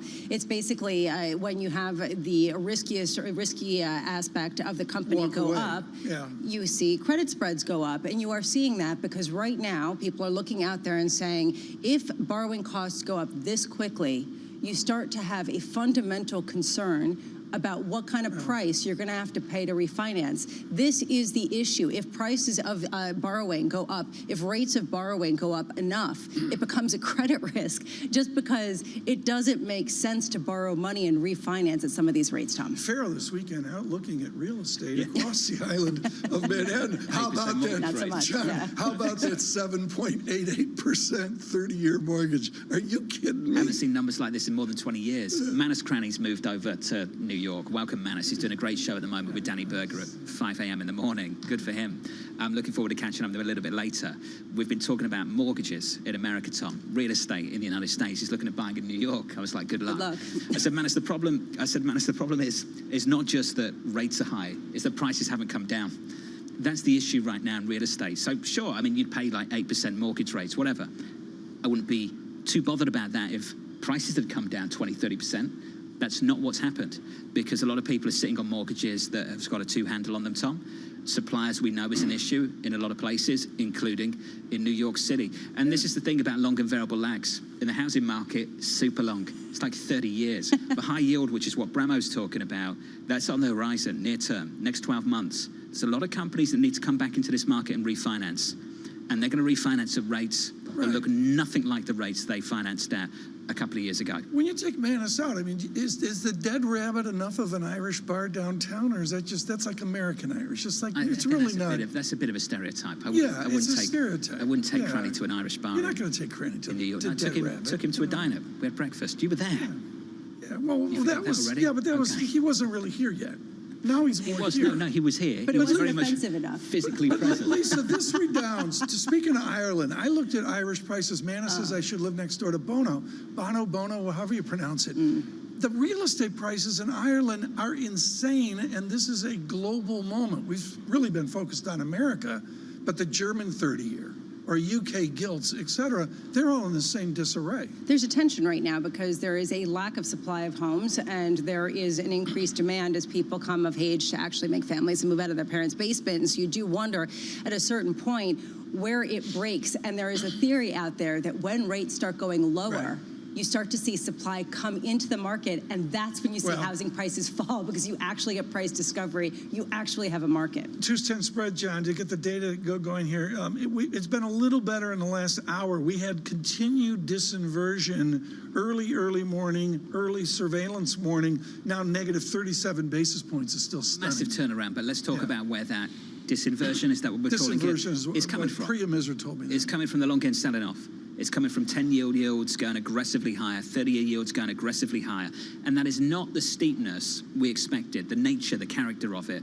What people were looking for this year was economic downturn and yields falling at the front end, so the front end rallying off the back of bad economic data. Haven't seen much of that this week, Tom, going into payrolls on Friday. Your price action looks like this in the equity market on the S&P 500, turning just a little bit higher by 0.2%. In the bond market, yields are lower now by a couple of basis points. Tom, let's call this 477. Vixen under 20. Crisis over, 19.76. Expert at crisis measurement is Keith Lerner, co-CIO, Chief Market Strategist of Truist Advisory Services. He will get us to ADP this morning. Keith, you've got so many competencies, CFA, CMT. Which chart speaks volumes to you this morning? Yeah, well, great to be with you guys. I appreciate the new title. I could use a new one. You know, as far as what speaks volumes, I mean, obviously we're focused on that 10-year, right? The 10-year needs to stabilize. Everyone's watching that as the first thing that they look at when they wake up. But, you know, believe it or not, Tom, you know, we have been more in the correction camp since late July. And believe it or not, I'm actually becoming more positive, given that we've had all these carousel of concerns, but we've had a pretty good correction. We have now 8% of stocks above the 50-day moving average. That's down from where we were in July, where about 87% of stocks were above the moving average. So the most oversold condition. Everyone's watching this 200-day moving average. I actually would prefer that we break below that, believe it or not, so we get a little bit of a deeper flush. But I think all in all, you know, at least, you know, all these negative things that we're talking about, they're right in front of us. If you get any relief on any of these things, I think you can at least have a little bit of a catalyst for the market. To swing from technical to economic, do we get a Powell put? I mean, we've got Andrew Hollenhorst coming up from Citigroup, but the basic shock moment will be some form of communication from our central bank. Listen, I think it's premature. I don't think we're close to a Fed put as far as even from a market standpoint, 5 or 10 or 15%. I think, you know, they have scar tissue from this inflation of the last year, and they're likely to continue to talk somewhat hawkish and also not likely to cut rates anytime soon. So I don't think this is a Fed put. I think really what the market needs and what we've been lacking is upside catalyst. So we're getting through this tough period with all these different headlines. I think we have to get closer to the earnings season. The Atlanta GDP number, which probably is overstated, is still at 4%. Plus. So the earnings season should be okay. I think that could change the mindset of all these other things that we're talking about. And Keith, you're getting more constructive on stocks. What about on bonds? What about on treasuries, given how quickly the yields have moved up and given the fact that a lot of people think that it's truly compensating you for at least inflation risk? Yeah, well, you know, listen, to be fair, the bonds, the yields have moved further than we've thought, pretty much more than anyone in the business has really thought. I would say at this point, as we look at it at this point, we're at 480. There's a band of historical resistance in 5 to 525. And to answer your question, yeah, I think as far as somewhere with a 6 to 12 month time frame and longer, we think that the bonds risk reward is becoming more attractive, because even if bonds go up to 510, 525, because of that carry, that higher yield, you'll more than offset any losses and still have a positive yield. Positive total return on a 12-month basis, even if the yields got up to 520. And I think at this point we've had a pretty straight move up. So I think a little bit of I think 5% will be attractive to a lot of investors. This is fascinating to me, Keith, because Ian Lingen of BMO Capital Management also came on and said the same thing that you just said. Going to sit on the sidelines, a beautiful place to be while you wait for it to get to 5% or 5.10, and that's sort of the threshold for them to come in. At what point, though, does this really send the stock call off sides? At what point does this become disruptive outside of expectations, just simply because these are losses that we have not seen before in the bond market? Yeah, it's the biggest risk to anything constructive. And within our overall asset allocation, we're more neutral in line with stocks, bonds, and cash. But if we were looking for more of a pullback and now we're getting it and the news flow is negative, I think that's a time to at least lean in if you're underweight to go closer, closer to, as far as increasing equities. And then the point about waiting for the exact time, I think it's better to look at things from a risk-reward standpoint, knowing you're not going to hit the top and bottom. And the final point is this. There is a high cost of certainty. If everyone's waiting for that moment, that will happen very quickly. So I think you have to start to move in when the risk reward becomes more attractive, as opposed to trying to call tops and bottoms. Keith, I did some work on a blended bond portfolio this morning. The name of it doesn't matter. It's world famous, blah, blah, blah. And basically, bonds are a train wreck, breaking down on new, Bloomberg total return, whatever, breaking down to new price lows. But when you inflation adjust the total return of bonds, it's an unmitigated disaster. I'm going back in my math to January of 2009. Is the great moderation fractured where retirees in America can't catch up who were sold a yield story? Well, I think this. I mean, folks that bought bonds at lower yields, if they bought long-term bonds, they're still getting that coupon. They're just not getting, the adjustment, as you mentioned, for where inflation is. But hopefully, as those bonds mature, they're going to be able to reinvest at higher prices. And the other point I would say is this, too. I mean, looking forward now, if you think of a balanced portfolio, something like a 50-50, on a 5-year historical basis, it's been up 99.6% of the time. And now with yields resetting, restoring value, I think the outlook for a more balanced portfolio actually is much better than it's been for some time. So again, yes, someone who's bought yields at lower prices, not great, but again, you're going to have an opportunity to reinvest at much higher yields. When it comes to the stock market, there's been a real question about where the leadership will come from. A number of guests on the show have talked about how tech will retain its leadership, others saying it will broaden out. Based on what we've seen over the past week, it's flipping and flopping depending on the day. What do you think is going to be the leadership going up for the 6 months?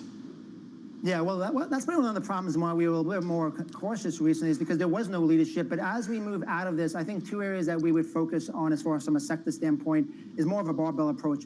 We still like energy. Energy has the strongest trends in the market. Valuations are cheap. We all know, there's a supply production kind of a cut that's supporting those prices as well. So I would look there. And then also communication services on the tech side. That's where some of the AI companies are as well. They have some of the strongest trends. Hasn't really broken down during this correction. So I think coming out of this, those are the 2 areas that we would focus on. Hey, Keith, thanks for the update from your desk. Thank you, sir. Keith Lerner of Truist Advisory Services. On the latest data, the latest market moves. If you are just tuning in a couple of minutes' time, we get the ADP report. It's like a bad appetizer for the payroll support on Friday. People say they don't care about it, and then they trade on it. It's like Marmite. Don't ask me why. Your equity market going into it is positive by 0.2% on the S&P. The estimate is 150,000. The previous number was 177. With us around a table going into this number is Andrew Hollenhorst, the chief US economist over at Citi. Andrew, good morning to you. Good morning. Can we make it 3 for 3? Manufacturing numbers were good. The ISM on Monday. Job openings were higher than expected. We'll talk about whether we should pay too much attention to that on Tuesday. This Wednesday into Friday, you expecting more strong data? Yeah, I think we will see more strong data. I mean, if you look at the kind of underlying pace of job growth, we're running maybe 150,000, 200,000. You have some seasonal adjustment factors that are going to come in there, and we think it's going to boost the number a little bit on Friday. So we think we're going to come out actually above 200,000. The unemployment rate is where I would watch Friday. I think that thing can come down to 3.6%. And wow. That is going to be concerning for Fed officials. Is this economy, and I know this is tough to answer with any real confidence, but do you think this economy is starting to reaccelerate going into year end and not slow down? I think that's the risk, and I think that's probably the concern for Fed officials right now, that you still have a very tight labor market. The previous guest mentioned it. Atlanta Fed GDP now 4.9%. At Citi, we're tracking growth in the third quarter at 3.2%. So just empirically, we are accelerating in the third quarter. I'm not sure how long that lasts for. I'm not sure that that's sustainable, but that's going to add some inflationary pressure to the economy. It's how we started the program this morning, Andrew. We were talking about risk cutting both ways. We're coming into Q4 and we're talking about a consumer-led slowdown potentially, but also at the same time simultaneously having a conversation about the potential to reaccelerate. Can we talk about the former a little bit more? I know your base case is the latter. We get one more hike from November Fed meeting because of the risk of that playing out. But just the slowdown, why do you not lend too much weight to the risk of a consumer-led slowdown, given what's happened with energy recently, what's happening with student loan repayments, where rates are? Why do you not lend too much weight to that story? Yeah, I think the economy will eventually slow down. I don't see it from the consumer now, and I don't see it from the consumer because we just don't see it. It's not there in the data. You see not only services consumption that's continued to hold up, but we're getting stronger goods consumption. People are buying autos. People are buying houses, even at higher mortgage rates, even at higher prices. So there's a lot of strength in that consumer. Andrew, sit tight. It's timed it perfectly. The ADP jobs report about to drop in a couple of seconds' time. The estimate 150,000. To bring you that economic data, let's cross over to Mike McKee.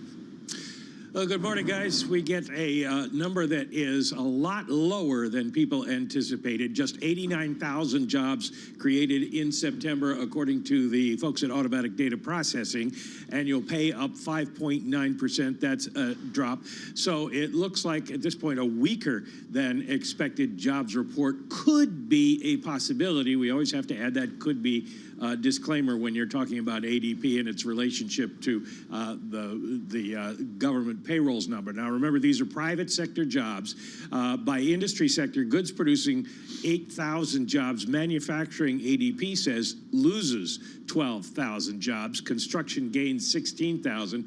And only 81,000 jobs in service providers. Leisure and hospitality leads that with 92,000, but we see 32,000 in professional and business services decline. Now, remember, yesterday we got that JOLTS report that showed a big rise in job openings in August for professional and business services. So there are some disjointed data going around here. One last thing, the change in establishment size, small businesses, 95,000 additional jobs. Large businesses lose 83,000 jobs. Pay growth slowed.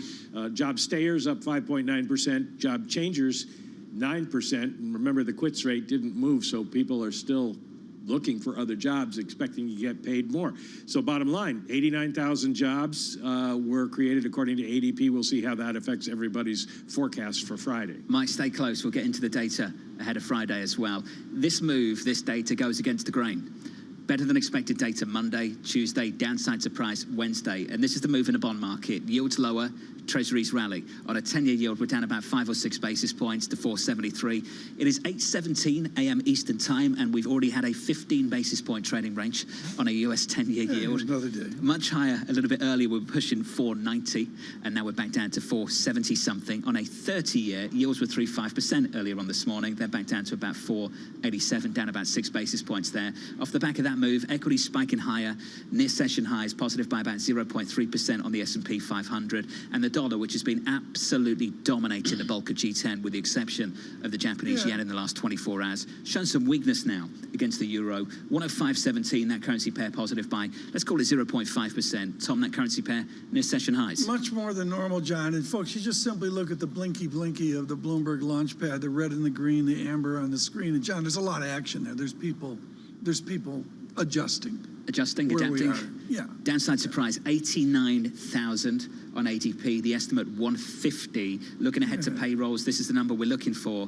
170. The previous number 187. To McKee's point, after a number like that, are we going to see some upgrades to the forecast or some downgrades going into Friday? Andrew Honhorse of Citi with us around the table. Andrew, your reaction to that? What would you expect on Friday now based on this? Does it change anything for you? It doesn't change anything. I think just look at the scatter plot of ADP versus NFP. There's not a high correlation between the two. So it's a big if we get this number. If we get this number, though, like Mike McKee said, it's a big if. But if we get this number for payrolls on Friday, this is Goldilocks. Right around 100,000 jobs per month. That's about what the population growth can sustain. That would be a very sustainable pace of job growth. So if we see this number, that would be a Goldilocks economy. The heavyweight, Janet Yellen, was out yesterday with some select comments that I'm sure your team saw as well. There's another economist, Michael Tyson, who has a very famous quote about getting punched in the face. Everybody's got a plan here.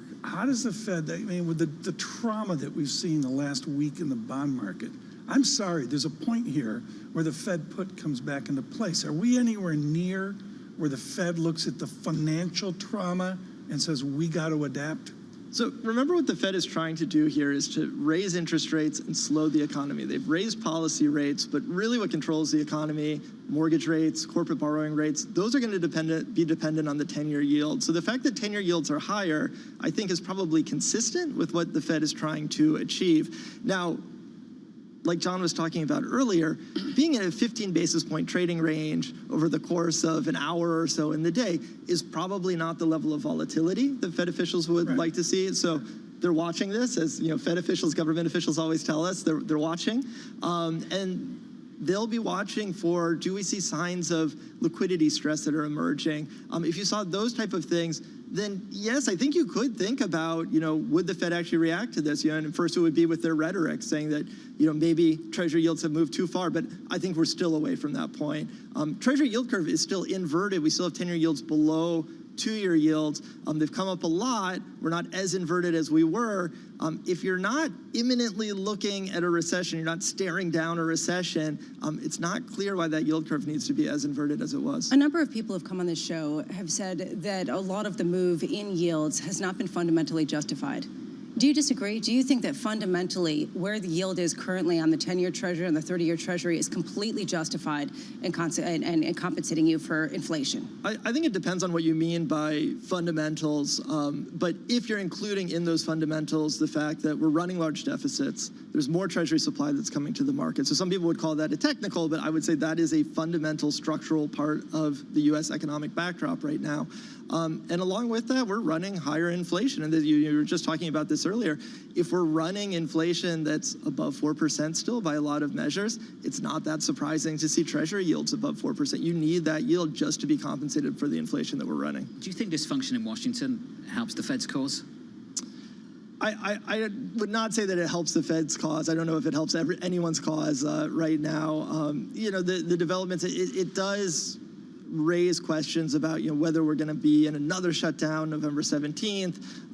And you saw markets that were trading that. You saw markets that priced out some of the probability of a Fed hike in November. I think what the Fed wants here is for the government to stay open, which would allow them to respond to the economic data and not what's going on in DC. That is a fantastic answer. Well played. Very diplomatic. You use my favorite phrase in the whole of global finance from policymakers. We're watching this. That's right. And we often ask on this program, what does that mean? What on earth does that mean if they say we're watching this? It means they have a Bloomberg. Seriously? Andrew, stick around. We're going to get a final word from you in a moment. Mike McKee, I know you're staying close as well. You've had a second look at the data going into Friday. What do you see? Well, of course, we compare ADP to the private sector job creation numbers because ADP doesn't do government. And if you look at what is expected on Friday, the private payrolls is expected to come in at 155. Not a whole lot of strength. That's down from 179 the month before. So ADP has got maybe the direction economists are thinking right, but they are still significantly below that level. So it will be interesting to put those together with government, since government is now still open, and see what we get for a total. Market participants seem to be saying that if we get a real outlying number, that could have an effect on what's been going on with treasuries, and we haven't had an outlier in quite some time. Andrew, just a final thought here. Is there an incoherence between the JOLTS data that we got yesterday, the ISM manufacturing read that we got, the fact that in general things have been coming in hotter than expected, and even just the direction of these ADP figures? I think especially seeing that manufacturing was down in these ADP figures is surprising. We've seen those manufacturing PMI ISMs bottom, moving up. Looks like they're going to move up through 50, and we're going to be expanding in the manufacturing sector. So I don't think that negative payroll growth for manufacturing really makes sense with where we are in the economy.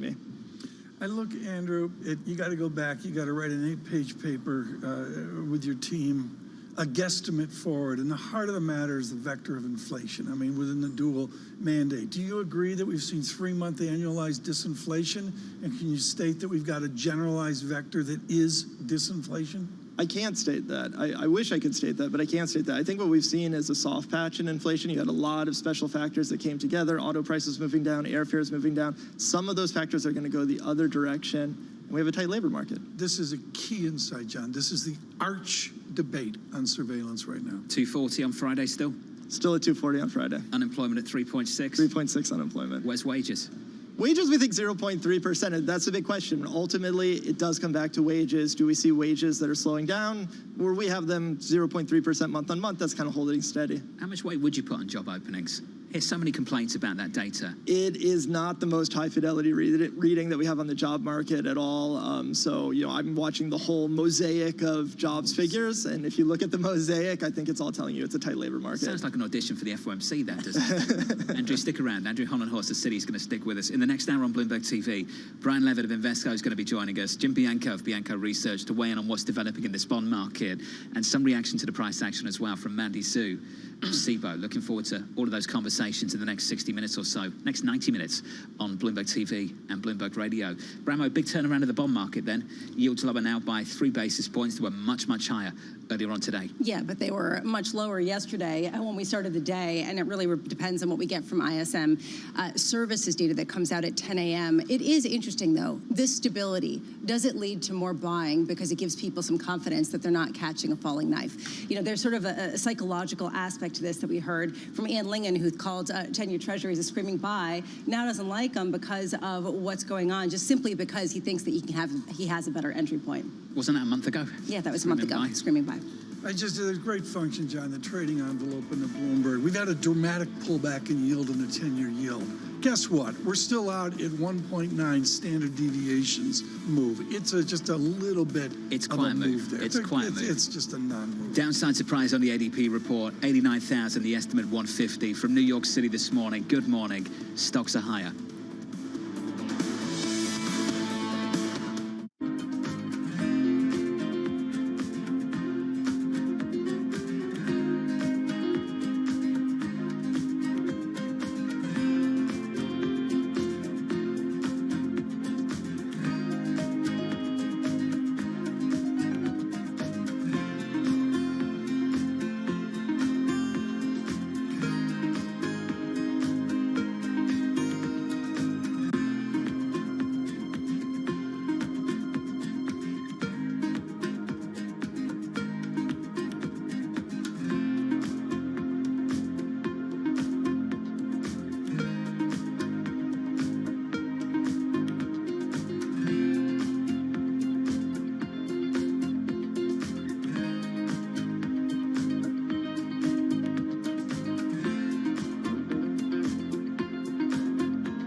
top names in climate change are on Bloomberg. I want everybody committed to the kind of action that we need. We have a global emergency now. You know, we're still putting 162 million tons of man-made global warming pollution into the sky every day, using the sky as an open sewer.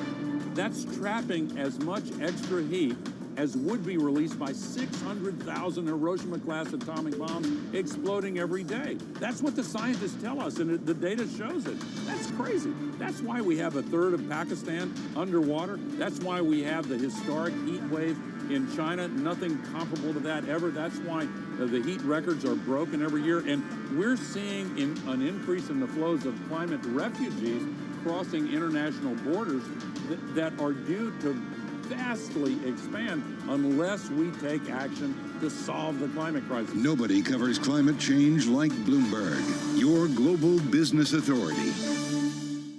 Bloomberg has enhanced search on the terminal to deliver what you need when you need it.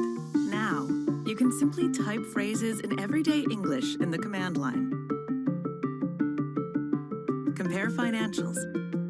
Find people. Analyze markets. You can enter phrases or ask questions. What do you want to know today? Ask a question or visit SearchGo to find answers now.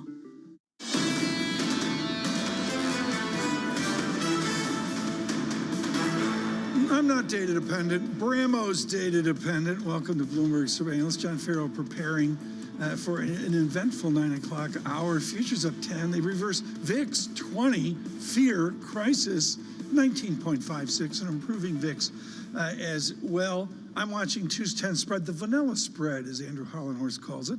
And the 2's10 spread is rapidly improved, negative 34 basis points as we await, in the 9:45 hour, the 10 o'clock hour, a Michael McKee wall of data. Michael McKee joins us right now to make sense of all this. Help me out at 10 a.m. Bramwell will be watching. I won't. Like, what matters at 10 a.m. in this volatile bond market that we've seen? Well, the ISM numbers are probably going to be the most important thing. Durable goods comes out, very volatile series, of course, and a lot depends on Boeing. And so that won't get quite as much weight for people in the markets, I think, as the ISM services number. People will look at the headline, but they really want to see, as we did on Monday with the ISM manufacturing numbers, they want to see the prices paid number and the employment number. The employment numbers will help people kind of make sense of ADP here, and we'll see what prices paid tell us, because we had a big drop in prices paid for manufacturing. So is the story that the economy is relatively strong, the labor market is tight, and prices are still going down, which means the Fed doesn't have to do anything else? Or do we see a different story, the converse? In the soup of employment data that we get this week. Oh, I like that, soup. I'm curious. You like soup. I like soup too. Well, yeah, exactly. I'm curious about this idea of the strikes and the labor movement that we've seen, not only in the auto sphere, not only when it comes to what we've seen in Hollywood, but also today, starting with the Kaiser nurses and 75,000 workers who are going out and strike for 3 days. At a certain point, how does that feature into some of this employment data, both not only with some of the jobless claims, but also with respect to wage increases? Yeah, well, jobless claims are going to start to get distorted, and we're not going to be able to pay a whole lot of attention to them, because you'll have strikers in there. If you're on strike, you can't get claims. You can't claim benefits, but if you're laid off or can't work because other people are striking, you can. And so that's going to distort the jobless claims numbers and make it hard to read anything into that. We won't see really anything in Friday's report on strikes. We've already got the strike report from the BLS, 17,000 people on strike, and even that's overstated because they solved the writers' strike. So the UAW strike won't show up until this month. Now, the nurses' strike does start before the reference month. So if it goes through the week of the 12th, in the pay period, including the week of the 12th, then we will see a big impact on the overall numbers. The Fed is going to look through all that. They'll pay more attention to what the settlement numbers are to an extent. One more question to get you to 9:45 and 10 o'clock. As you know, the Richmond Fed always is written on the history of the country. John Mullen, brilliant on writing about the advent of the Greenspan put. Folks, this is just after the McKee put. And the McKee put was 1998, where they said, oops, there's a problem, and the Fed behaviorally, action-wise, stepped in and changed. Are we anywhere near the Yellen put or the Powell put as we observed yesterday? Well, from that's the Treasury kind of the Secretary. open question that keeps coming back around in the markets is, do people think that the Fed will have to do something? And the Fed is trying to tell everybody there is no Fed put left. We're not going to do that. We're not going to get involved. And anytime we get some market ructions, people start thinking, wow, the Fed will step in. So the only way they can prove themselves is to not step in. And so we'll have to see. We're going to stagger here to the end of the half hour. We've got 3 guests lined up that are it's all of what surveillance is about. Ralph Encampora will join us here in about 15 minutes. His brilliant call on a bull market coming out of October. He's truly legendary. Also legendary is Ira Jersey of Bloomberg Intelligence with his work on fixed income. And at our table in New York today, Andrew Hollenhorst of Citigroup. Ira, you're a bond guy. You're hauled into Hollenhorst's office, and he says, what is going on in your market? Talk economics, fixed income guy. What do you say to the economists about the price action in your space? So a couple of things. First, I want to comment on your question about the Fed put, because I do think that there is still a Fed put. It's just it's way far out of the money, right? So the idea is that you'd really have to see some serious both market pain and economic pain for the Federal Reserve to seriously react. I think in the rates market, the link to the economy is still incredibly strong, and one of the big reasons, and even a bigger reason than has been espoused about supply and high deficits, is really the much better than expected economic data that we've received. So by our estimates, and we put out a note this morning about the relationship, about 70% of this move can be explained by the better than expected economic data. And I think that that's really important to realize that it's still the economy, stupid, right? That's still always going to be the biggest factor for the Treasury market. Lisa, I did the work yesterday on DXY and the Mother Star, going back to Plaza Accord, and as Ira brilliantly says here, you got to do the work about, okay, where would the stress click in? It's amazing on strong dollar, where all of a sudden the dollar becomes a put.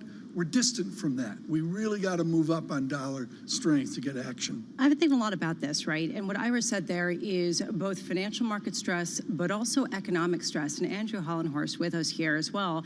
And I'm curious, from your vantage point, how constrained the Fed really is to step in and lower rates or to make any actions whatsoever in response to financial market distress. Because in the economy, it is the economy, stupid, and the economy is incredibly strong, and we're still seeing inflationary pressures. Yeah, like Ira said, there's a bar at which the Fed would come in and do something to stabilize markets. That bar is higher because you have this backdrop of inflation. When you're in a situation where you've run above target inflation for multiple years, which is where the Fed is, and trying to get that back to the 2% target, it's an additional constraint on coming in with any kind of dovish policy movements, dovish policy actions, dovish policy rhetoric. And as you heard just yesterday, some Fed officials saying, Atlanta Fed President Bostic saying, we might just keep rates high for a very long period of time. And that was in the midst of a historic sell-off in treasuries. So it seems like Fed officials are kind of leaning in almost to what we've seen in the longer end of the Treasury curve. Ira, from your perspective, we've heard one guest after another say they don't want to catch a falling knife. They're not going to want to step in here. They're going to wait for better levels. And they're viewing maybe 510, 525 on the 10-year yield as some sort of entry point. Do you see the same kind of technical signals right now in the market that that's where we're headed, all things being equal?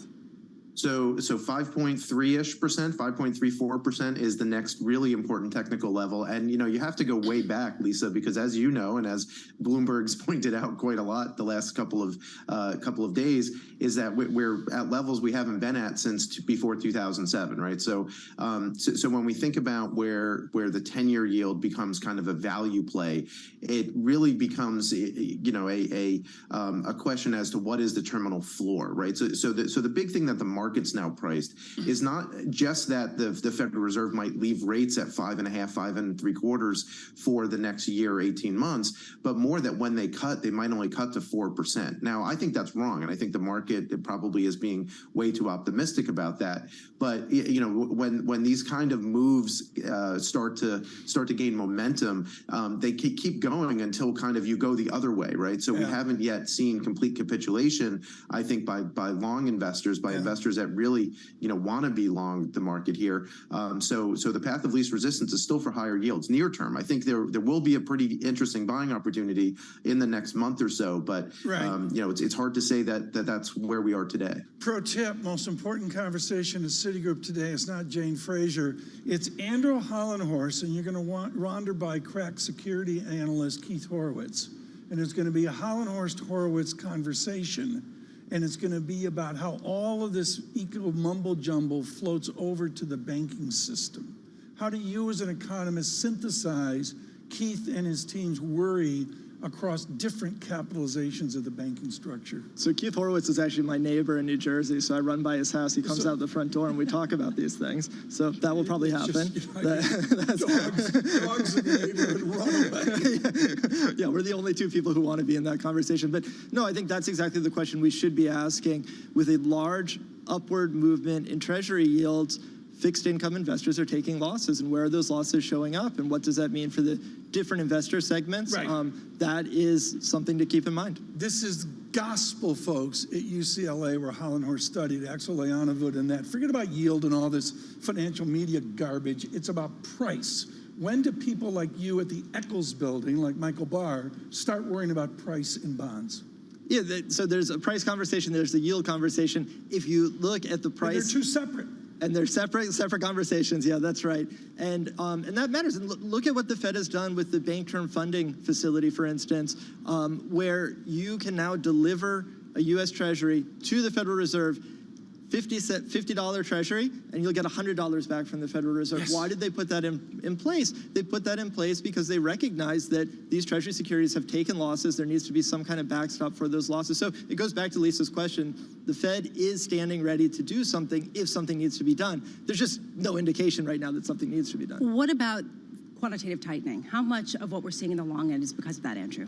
It's hard to really ascribe this to quantitative tightening in terms of this move, because that's been going on for some time. It's been going on without a big effect on markets, in the sense that you've mainly been draining liquidity out of the reverse repo facility, which is just kind of excess liquidity. But, and it's an important but, as the Fed drains reserves from the system, as quantitative tightening goes down, it means deposits come down at banks. And when deposits come down at banks, it means banks don't have those liabilities to go out and buy assets. What are the assets they're buying on the other side of that liability? Treasuries, mortgages, long duration assets. So that is one natural buyer of treasuries that probably would have come in and backstop this market. They can't, because quantitative tightening is going on. Ira, from your perspective, do you think that that's a concern at all for the Fed, sort of the amount of liquidity that they're draining out of a system that has seen an incredible amount of volatility? Well, I think that the Federal Reserve is concerned about, when will quantitative tightening have an effect on the overall financial system, right? I think there's some people who think that the Fed and want to actually continue runoff even well beyond when when we think that they'll ultimately have to start to ease up on the quantitative tightening. Ultimately it really comes down to how much liquidity does the banking sector need. So our work suggests that sometime in the second quarter of next year, we'll reach the lowest comfortable level of reserves, or what we call the reserve tipping point. Right. And once we get there, the Fed will probably just stop, have to stop QT and just reinvest some of their balance sheet. And that goes down a lot. So things like the bank term lending program, when that runs off, that's an extra $100 billion of reserves that immediately go away. So, next spring will be an interesting time period for quantitative easing. But, the fact that they stopped quantitative tightening, but even if they stop runoff, that doesn't mean that they're going to immediately cut, right? And I think they have to then communicate this disconnect between balance sheet policy and monetary policy. Stay with us. Futures up 12. The Standard & Poor's 500 up 0.3%. And we are seeing a bit more stability right now in the bond market. 474 down about 5 basis points in the heels of worse than expected jobs numbers from ADP. Of course, that will all get discounted at 10 a.m. when we get the ISM services data, if that comes out potentially in an overwhelmingly positive light. It's going to be interesting to see. We continue with Andrew Hollenhorster of Citigroup. I'm absolutely fascinated how you do a Q4 look-forward report. Have you taken it from 12 pages down to 7 pages so you don't harm yourself? I mean, I think you're adding pages here as Treasury yields go higher. You have to start thinking about what is this going to do to the housing market, for instance. So we've seen mortgage rates. Stop there. Come on. Citigroup is knee-deep in this. I got a 7.88% 30-year mortgage. I've never seen anything like this, and it's all about first-second derivative of fixed income elitism by the Fed. I mean, how bad did they screw up our real estate market with a rate of change and rate of change of the rates? Yeah, well, and it's very complicated now because we saw 7% mortgage rates. We came off of those 7% mortgage rates lower. Now we're going higher again, and we'll probably get above 8% mortgage rates depending on where 10-year Treasury yields settle down. It's been a strange housing market because that's also been constraining the supply of houses. So we actually have house prices that are rising pretty rapidly because nobody wants to lose their 3% mortgage rate. How that supply-demand works out, very uncertain, and that's making Q4 difficult. You got to come back. Lisa, we got to talk about 8.25% Hollenhorst mortgage rate. And also what happens when we actually start to feel these rates because people actually start taking out mortgages. Because right now, how many people are actually paying that? Generous time with Andrew Hollenhorst of Citigroup this morning. Thank you, Ira Jersey, Bloomberg Intelligence as well. Coming up for those in the equity markets, Ralph Ancampora.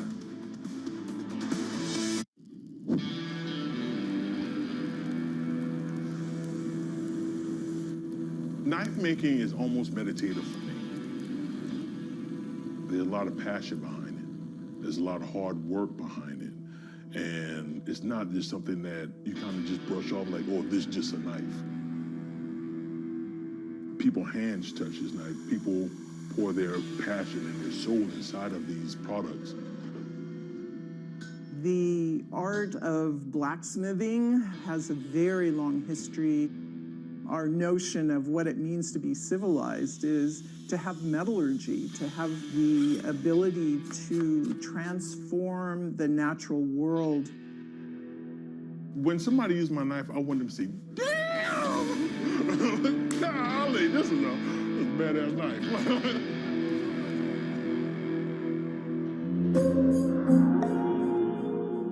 How did Jeff Bezos realize you could sell anything on the internet? The web was growing at something like 2,300% a year. Anything growing that fast is gonna be big. Why did Bill Gates create Control-Alt-Delete? Kind of become the poster child of, hey, couldn't you have made this stuff a little simpler? And what inspired Diane von Furstenberg to create the wrap dress? The wrap dress created me. On the David Rubenstein Show, I uncover the untold stories of the world's most successful leaders, right here on Bloomberg. Slice through the noise. Forget the noise, ignore the noise. Is this just going to be noise? Just noise. It's noise versus signal. Now, more to the point. What is the lesson or the observation?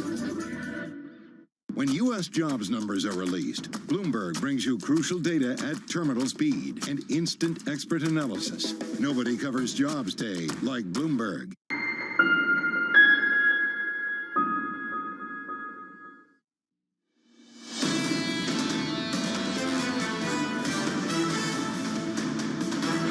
We are seeing a bit of a reprieve in bond markets, a bit of calm, I should say, stability after getting a worse than expected ADP report, a better, at least, downside surprise when it comes to a cooling off. This is Bloomberg Surveillance. Tom Keene, Jonathan Farrell, Lisa Bromwich, John's off, preparing for the 9. I am watching, though, as we watch 473.50 on the 10-year yield go out for decimal points, in decreasing by 6 basis points, Tom.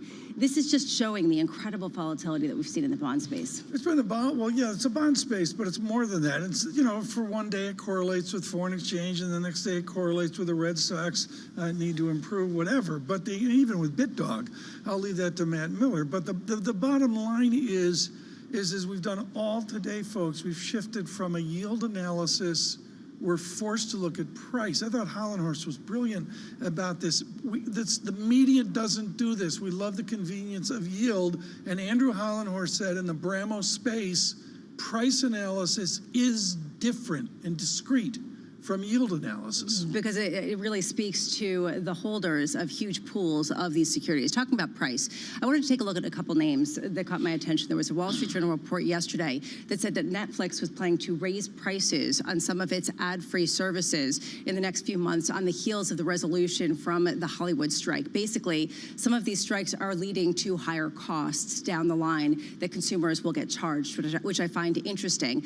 Those shares up 0.6%. We've seen similar types of moves from Amazon in terms of raising the fees, not only from subscribers, but also for the platform. Fees, yeah. Well, exactly, they can. And Meta, Facebook coming out and potentially charging $14 in Europe for Facebook and Instagram for people who do not agree to certain information sharing systems. They raised Prime $10. What am I going to do? No, well, exactly. I'm going to cancel. But this is exactly it. They've got a sticky base of customers. They have pricing power, sticky and they have base, we're addicted to it. They have, the costs that are going up. Can they pass them along? What we are seeing, at least with initial reports, is they are going to. And this, to me, is one of the underlying fears when it comes to an economic perspective of are we entering something more inflationary, even if we've seen disinflation so far this year? We have two guests that we really want to speak to in this October. This is away from the bond crisis we see, although we'll get his opinion, all the rest that's going on out there. One of them is Edward Yardeni. He's been doing this a few years, the economist of Yale and C.J. Lawrence of decades ago. And Ed Yardeni, 12 months ago, said, load the boat. Get on board this equity market. With a different approach, co-founder truly of the Chartered Market Technicians and a legend within my world, no question about that. Ralph Ancapora joins right now. Ralph, your call last October was absolutely stunning. Are we still in the Ancapora-Yardeni bull market? Yes, Tom. Thanks for bringing that up. Last October, it was almost a year ago, October 13th to be exact. From a technical point of view, that was a very, very important climatic day, which led to what we've experienced over the last 12 months, rotation. And I think that rally into June and July was a little bit overextended and was led by the technology stocks, as we know. So we've been going through a correction, but that's the good news. The bad news is that the market doesn't like uncertainty, and that's why we've had such difficulty in the last few weeks, because of the rising interest rates, rising oil prices, this chaos in Washington, D.C. So that's what puts pressure on the market near term. Ralph, Lawrence McDonald is one of the great essays of 2023. And basically, folks, it's a long drawn Larry McDonald essay on the absolute wall of money that is out there within the global financial system. Ralph, this is different from decades ago. How do you analyze the wall of money that's out there within your technical analysis? Yes, we watch that very, very carefully, because that flow of funds is what moves markets. And if you recall, at the first leg of this bull market, up until I'll say June of last year, June of this year, excuse me, most of that money was sitting on the sidelines. It actually came in late, and it was chasing stocks, and that's what caused that accelerated move in June and July, which we're unwinding now. And I think that's a good sign on one hand.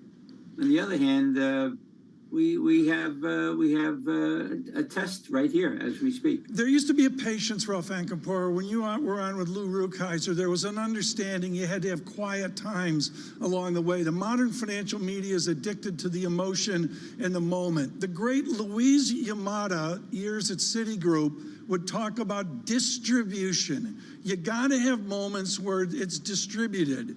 Do we have that right now? Do we have a point where in the equity markets we're just churning, waiting to get new strength?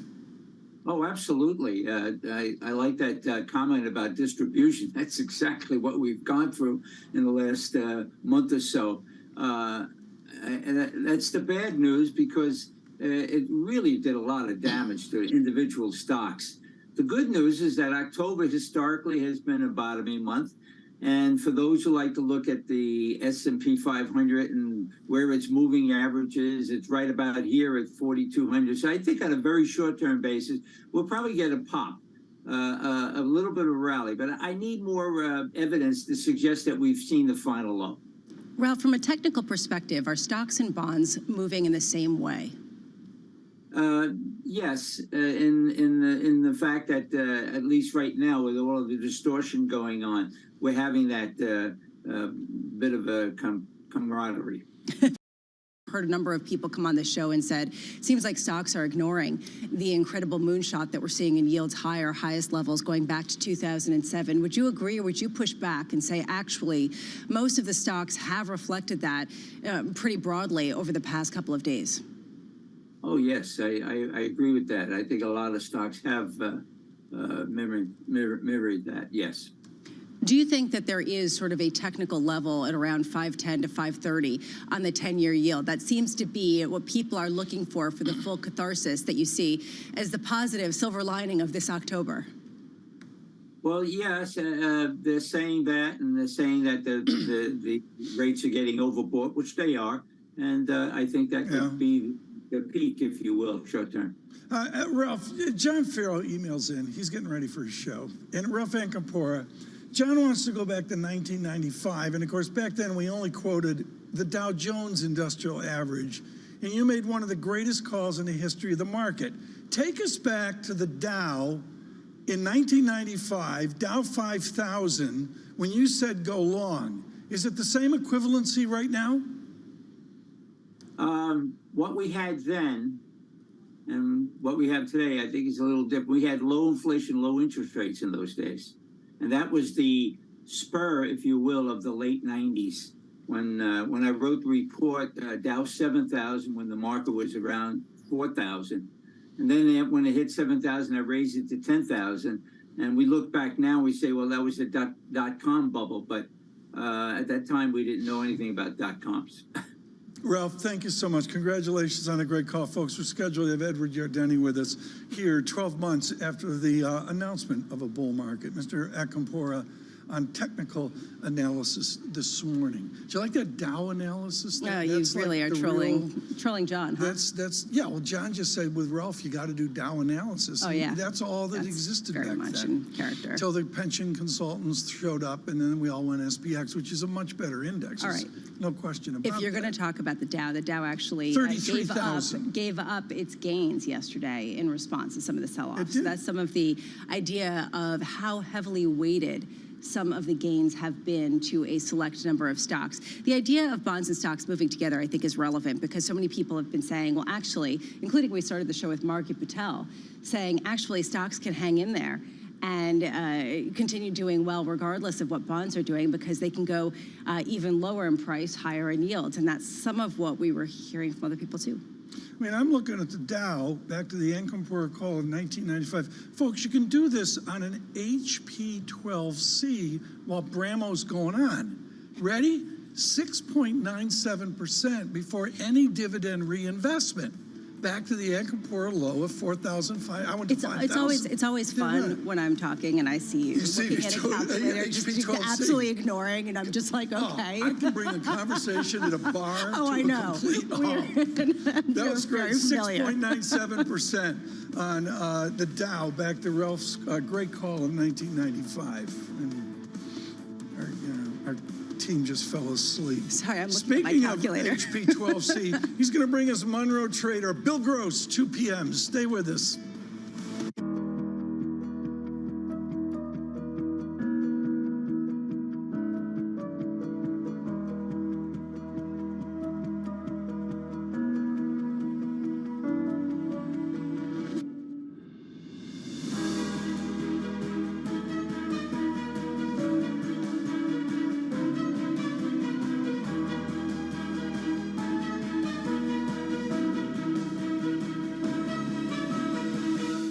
A lot of the focus on the breakthroughs were because a lot of these research labs, the OpenAIs, Anthropics of the world, DeepMinds, had this focus on AGI, artificial general intelligence. Can you build an AI that can do anything? Yes. And it turns out maybe you can. So making a machine that's in our own image, in a sense, that's what AGI sounds like. More than that, it's a general intelligence. So it's the kid that made you look bad at school because he was good at everything.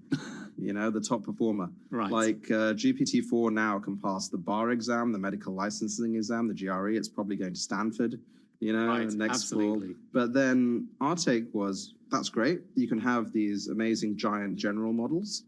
What will be better is to mimic humanity, where our companies are not one generalist doing everything. What if we made it so you could bring your own data to the models and have lots of specialists working together and have those models working for you that you own?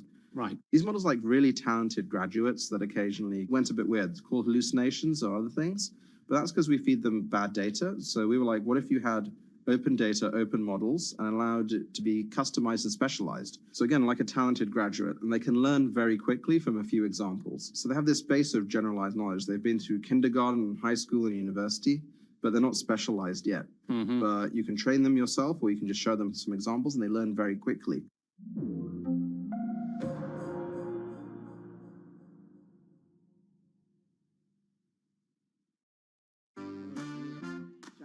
That's me, Max. What's up? How are you? I have been writing about Wall Street for almost 15 years. And what that means is I write about feuds and rage and rises and falls and comebacks. And every now and then, I also write about a couple of villains. Thank you so much. And now, I am about to do something new and very, very scary. We are making a show, and it's based on Bloomberg Businessweek magazine. So what is this show about? It's a show about money, power, culture, pop business. We're gonna ask complicated and profound people about their ideas, their careers, their lives, their risks, their failures, their imagination. It's so incredibly liberating not to care what other people think. I was giving my tools to other communities. I wanted to bring those tools home. Tune in. Like, please, like, really actually tune in. I desperately need an audience.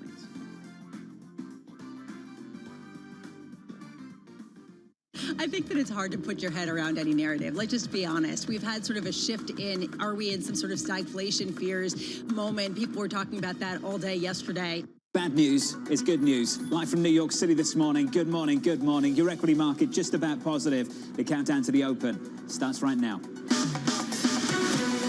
Everything you need to get set for the start of U.S. trading. This is Bloomberg, The Open, with Jonathan Farrow.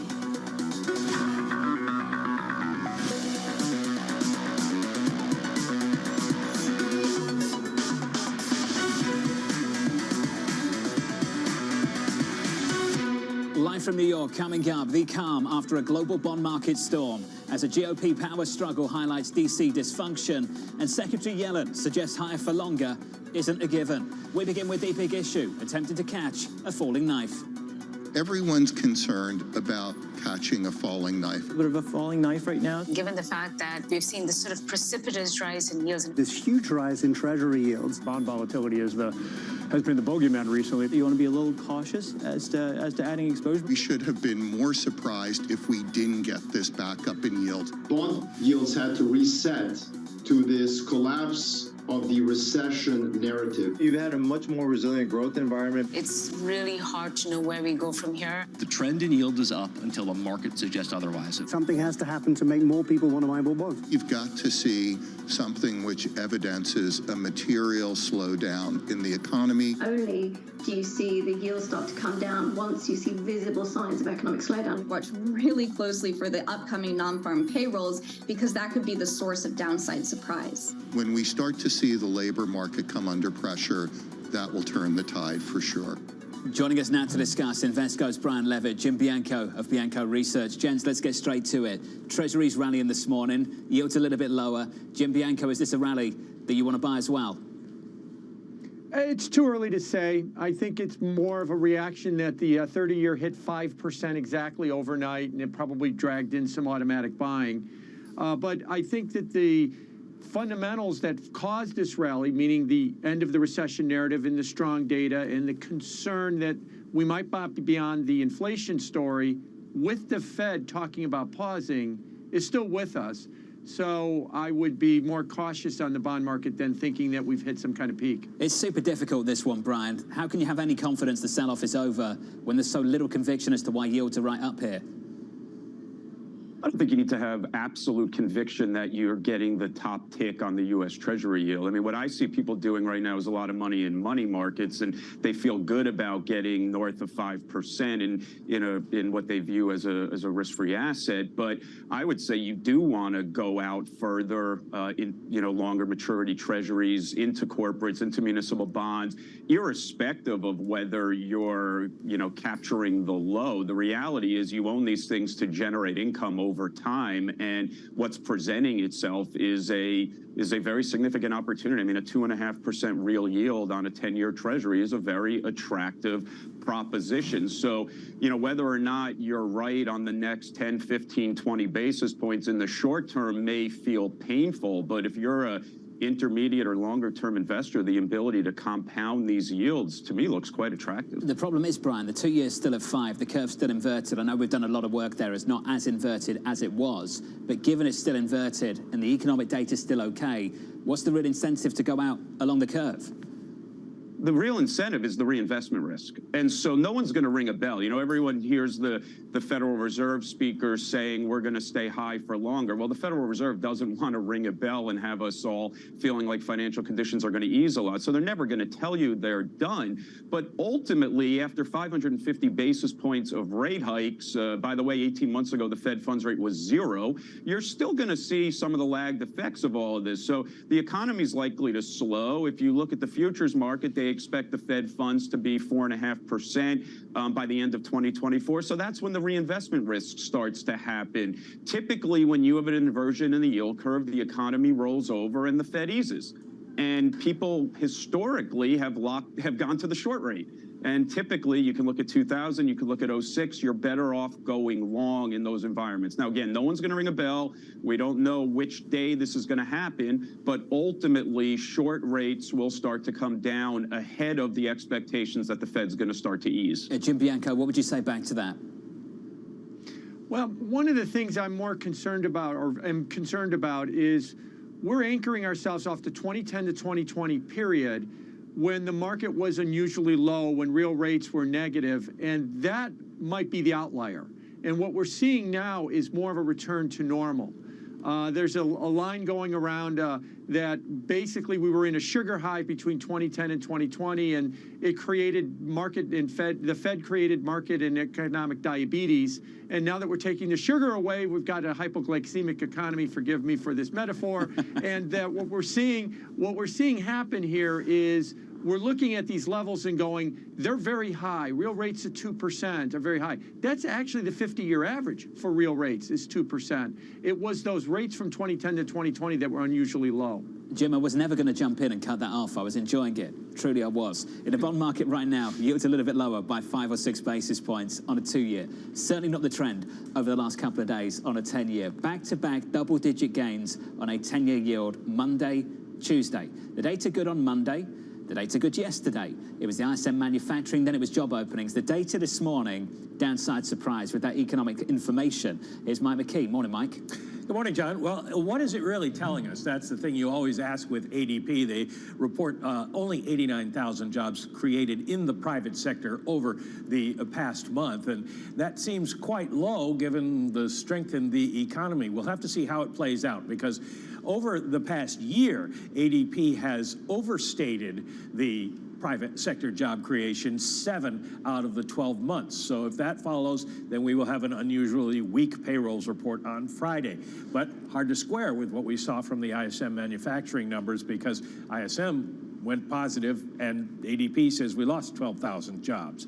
It all is the thing, all this kind of plays into the bond markets and what is going on. You guys have been talking about it here. If you deconstruct the 10-year, you can see kind of where the issue is. It's not that markets think that the Fed is losing control of inflation, but there is a term premium increase going on. It's not huge, but only about 22 basis points. But it does suggest that there are other factors out there that are influencing traders who are worried about something.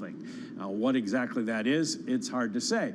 It makes a difference because The inflation premium is usually thought of as the monetary problem for bond traders, and the term premium thought of as maybe a fiscal problem. Does that mean that people are really worried now about what's going on down in Washington? It could be. Janet Yellen asked yesterday if these rates are going to stay high in this area and keep pressure on the government, which has to spend more money to pay interest costs. And she says the answer is, I don't know. It's a great question, and it's one that's very much on my and the administration's minds. So this is the great unknown at this point, and it maybe comes down to the idea of the Fed raises rates until something breaks. Is something going to break? We don't know what it is. Got to say, John, I love Jim's analogy. And you know, they're treating diabetes now with Wegovy and Ozempic, the weight loss drugs. So we could solve two problems at once. We could. I can lose weight and the markets can calm down. We can feed the bond market or inject it with Ozempic or whatever it is. Mike McKee, thank you, sir. Something did break earlier this year. It was the financials, some of the banks. Jim Bianco, what is going on with the nation's banks? If you pick out two charts, Citi, Bank of America, those charts are ugly. We're trading through the spring lows for many of those names. Jim Bianco, what's going on with financials in America? Well, I think that they're really stuck with a big profitability problem, and that's from what has been termed the bank walk. People, you know, we have mobile banking apps now, 120 million people a month use them, and they're looking at, you know, deposit rates still around 1%, if not less, and they could pull their phone out of their pocket and they could move to a money market fund and get 5.5%. So you're constantly seeing this bleed of deposits out of the bank. It's actually now banks have lost 10 or 11% of their deposit base in the last year or so, which is one of the largest drawdowns we've seen, and data goes back to the mid-1970s. This doesn't mean that we're going to have a bank failure or that your money's at risk, but it does mean that the profitability of the bank is at risk, and that's why we're seeing these banks start to fall. And yeah, if you're not Chase, it seems like everybody's either wants to put their money in Chase or wants to put their money in a money market fund, and everybody else from the regional banks all the way on up seem to be suffering a lot more. Bank of America down 22% almost year to date. Brian Levitt, Jim's right to make that distinction, the difference between a profitability issue and an existential crisis.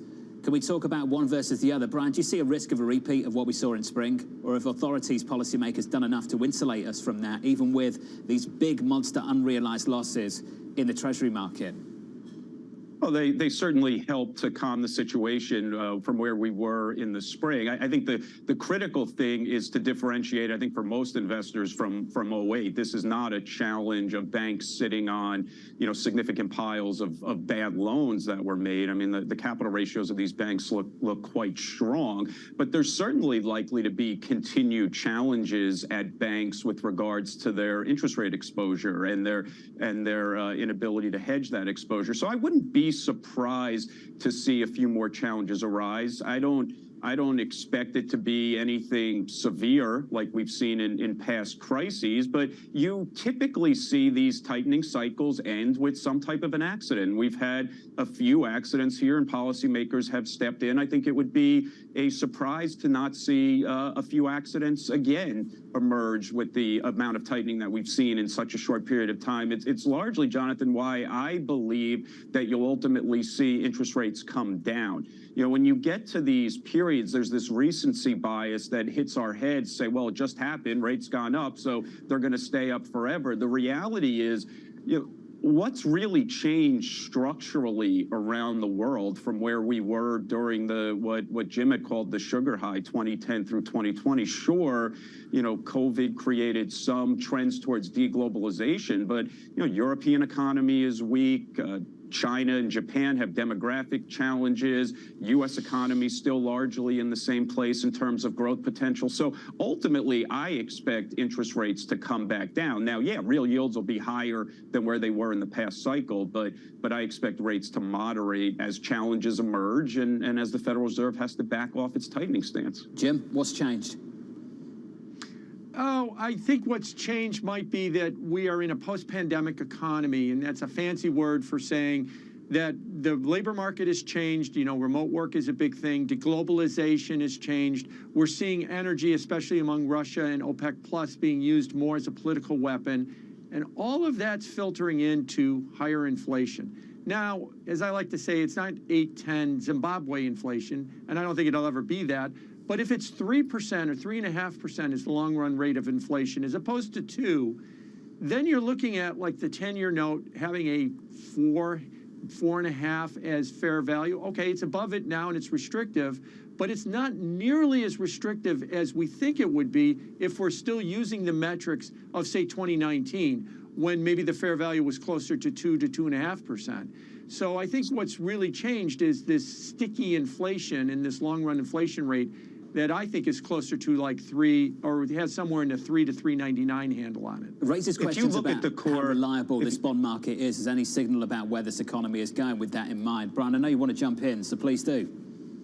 If you look at the core personal consumption expenditure numbers over the last 5 months, which of course is the Fed's preferred measure of inflation, and you annualize the run rate, you're looking at about 2.5% inflation, which is very much in line what the 5 and 10-year break-evens are telling us. So what was astutely noted earlier is that this is not an inflation expectations problem. This has been a move in real yields. So expectation that growth, or the reality that growth has been stronger than many people expected, compounded with some of the challenges in D.C. My point is to say that, do I believe that we're going to go into a period of sustained higher growth around the world that would keep real yields at 2.5 or north of that? And I don't. So perhaps you get back to, to Jim's point, more the average real yield closer to 2%, which is why I think interest rates come down from here, because I don't see what the catalyst for higher sustained growth is in the world. Again, I pointed to Europe already likely heading towards a recession, China and Japanese demographics challenged, and the U.S. still largely being the same place that it was from a growth potential perspective, before we even thought of the word COVID. Hey, Brian, thank you. Brian Levitt, Jim Bianco, going to stick with us. We'll keep arguing about this. About 16 minutes away from the opening bell. Futures positive here on the S&P. Let's get you some movers. Here's Abby. And beneath the surface of those small gains to the upside, John, we do have some bigger movers, starting out with the shares of Palantir, the data collection company, the technology company. It is popping higher on the news that they are closing in on a controversial UK health data contract, basically one that will collect the health data of many folks living in the UK for the National Health Service. Investors, though, like the possibility of that revenue coming in. Intel, in an interesting move, up 2.6%. They are basically spinning out their Altera unit, the PSG unit. They will be seeking either an IPO or a private investor as they continue to streamline and transform their business. And then KeyCorp, you all were talking about what broke a little bit earlier this year. Well, KeyCorp did fall. A regional bank fell 50% earlier this year on the Silicon Valley Bank mess. Now it is trading higher as Wolf has upgraded it to a peer perform on rates benefits. Abby, thank you. Coming up, a GOP power struggle leading to more dysfunction in D.C. I believe I can continue to fight, maybe in a different manner. I will not run for speaker again. I'll have the conference pick somebody else. Team coverage, next.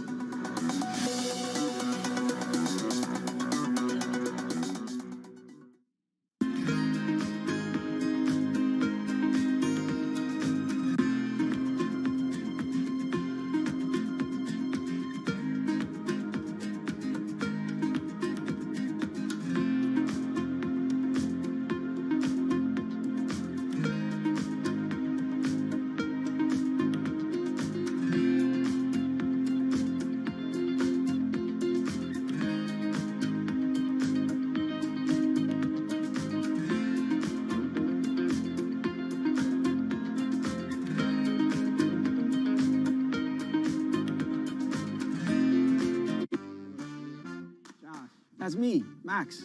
What's up? How are you? I have been writing about Wall Street for almost 15 years.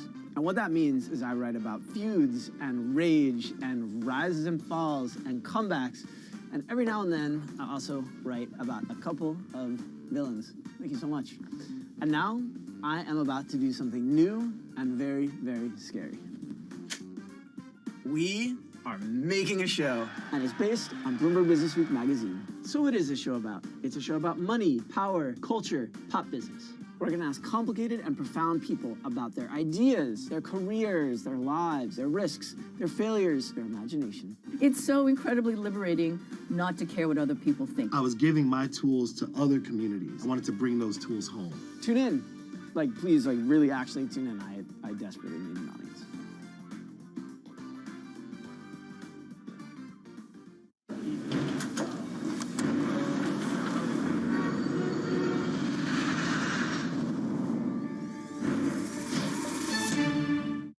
Good morning. This is Bloomberg Surveillance on TV and radio. Welcome to Bloomberg Markets. China open. Good morning, everyone, and welcome to the Pulse.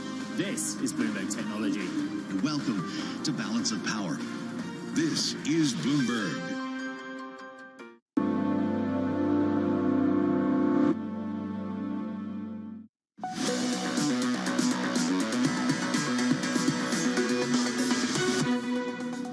You all know Matt Gaetz. You know it was personal. It had nothing to do about spending. It had nothing to do about everything he accused somebody of he was doing. It all was about getting attention from you. It's the benefit of this country that we have a better Speaker of the House than Kevin McCarthy. Kevin McCarthy couldn't keep his word. He made an agreement in January regarding the way Washington would work, and he violated that agreement. Goodbye, Kevin McCarthy. Hello, uncertainty. The yeas are 216. The nays are 210. The office of Speaker of the House of the United States House of Representatives is hereby declared vacant. Kevin McCarthy ousted from the speakership in a rare maneuver after GOP hardliners revolted over his shutdown compromise. His removal fueling concerns about more turmoil. The House set to hold speaker elections next week, and the next government shutdown deadline looms November 17th. Let's get to the team coverage. Bloomberg's Anne-Marie and Katie Lyons in Washington, D.C. Hey, MH, who's next? Well, we're in uncharted territory at the moment, Jonathan, and, you know, what we heard from French Hill early on your program in Surveillance, he was saying only 4% of the Republican caucus voted for this. So there is, you can see that the majority of the Republicans actually wanted Speaker Kevin McCarthy to remain in that position. He's now no longer their speaker, and there's a bunch of names being floated around, and those are the faces right there on the screen. Steve Scalise, he's apparently been making some phone calls, Jonathan. The issue is he has multiple myeloma. This is blood cancer, and he's being treated for it. Now, yesterday in the halls, he said, listen, I feel great, but also, is he too much of an establishment figure? Remember, he was the deputy to Speaker Kevin McCarthy. Then there's Tom Emmer. He's part of the leadership team. You have Patrick McHenry, who is the pro temp right now. He is the interim speaker. His job, his only job right now, is to make sure the Republican caucus can get a speaker that they can get 218 votes around. Other names like Elise Stefanik, and then there's Jim Jordan as well. Now, Jonathan, he told Joe and I on Balance of Power Monday evening before this motion to vacate that he does not want to be speaker and he fully supports Kevin. But now maybe he's going to be looking into it because Kevin is no longer in that job. Kaylee, with all of that in mind, is a shutdown now just inevitable? Well, of course, we're working against a clock here, Jonathan, a deadline of November 17th. The government funding that was agreed to in the continuing resolution of last weekend that led to McCarthy's downfall in the first place only extends to that date. And the issue is right now we have paralysis in the House. As Anne-Marie was just saying, really the only thing that pro temp Patrick McHenry can preside over is a speaker vote. He can't preside over usual business. And that speaker vote isn't even scheduled to happen until next Wednesday, October 11th. And if you recall, John, the first time around when McCarthy was elected speaker, it took 15 rounds and 4 days to get it done. So we could be looking at a protracted fight here once again, and that will start running the clock, and we won't be working on these appropriations bills. Remember, 12 of them need to be passed in total, and they need to be reconciled with the Senate, and that will be the difficulty for whoever does ultimately get the speaker's gavel, because they're going to have the same issue of trying to reconcile conservative hardliners' priorities for deep spending cuts with something that can pass in a Democratic-controlled Senate, and that job is really tough, as we have just seen play out, John. What a mess. Katie Lyons,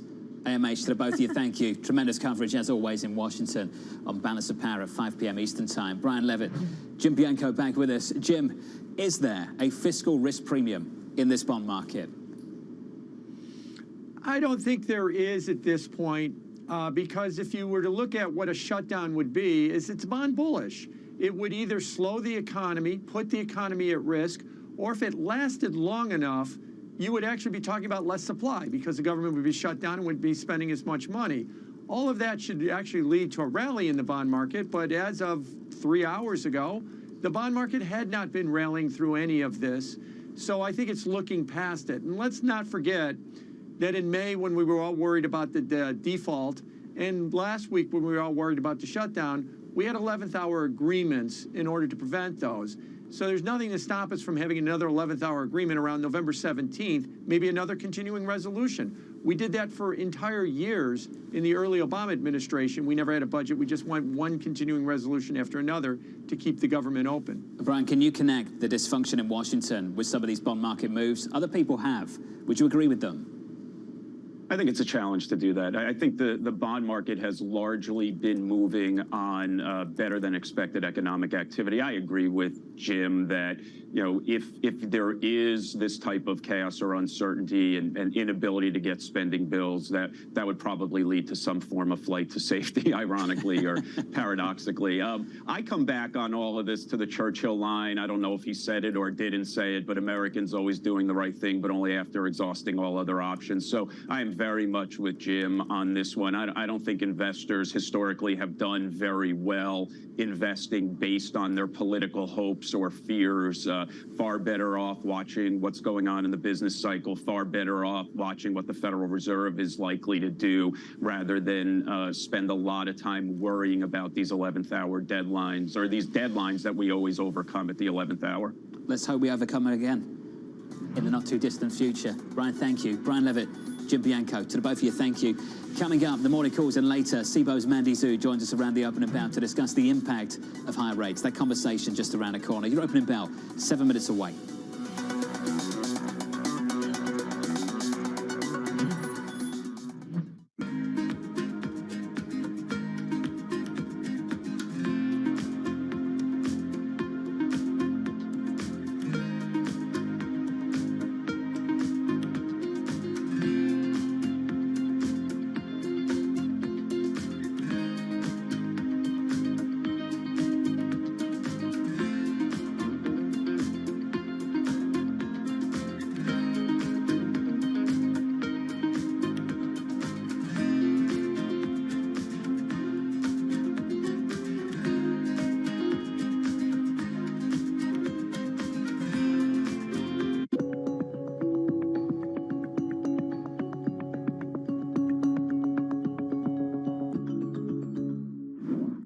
The EU is one of the largest and wealthiest consumer markets in the world, and there are very few global companies that can afford not to trade in the EU. So as the price for accessing the European market, these companies need to obey European regulations.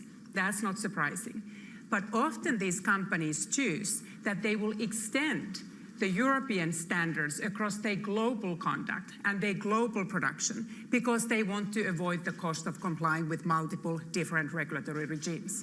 So there are benefits to standardization, benefits to uniform production. So all the EU needs to do is to regulate the single market. And it's then the market forces and the business incentives of global companies that transform that EU rule.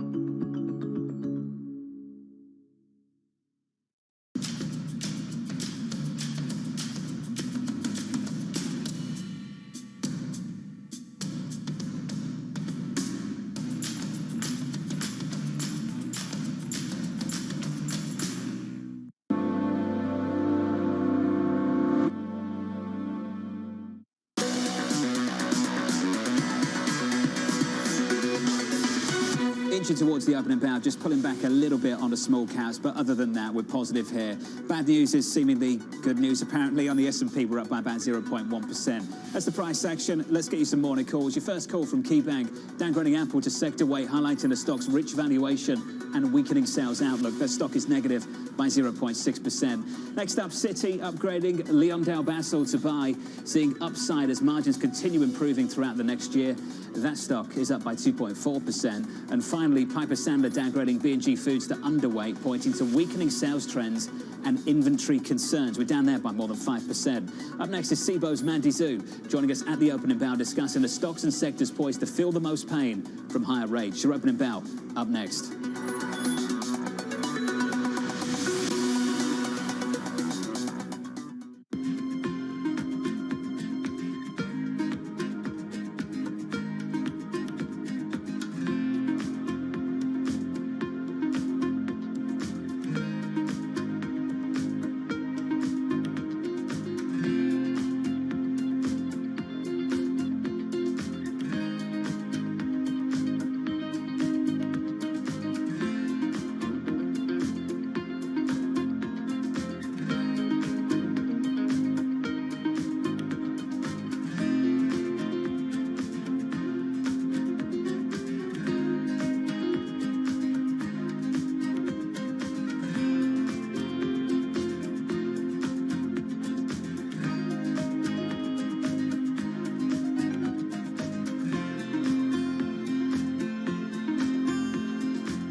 Obviously, we were trying to create shoes for me to wear in the Olympics, and that was happening pretty quickly. And then just understanding a new industry and how shoes are even made. But as we went down that path and started to just learn and research more, we learned that shoes have not been made for women.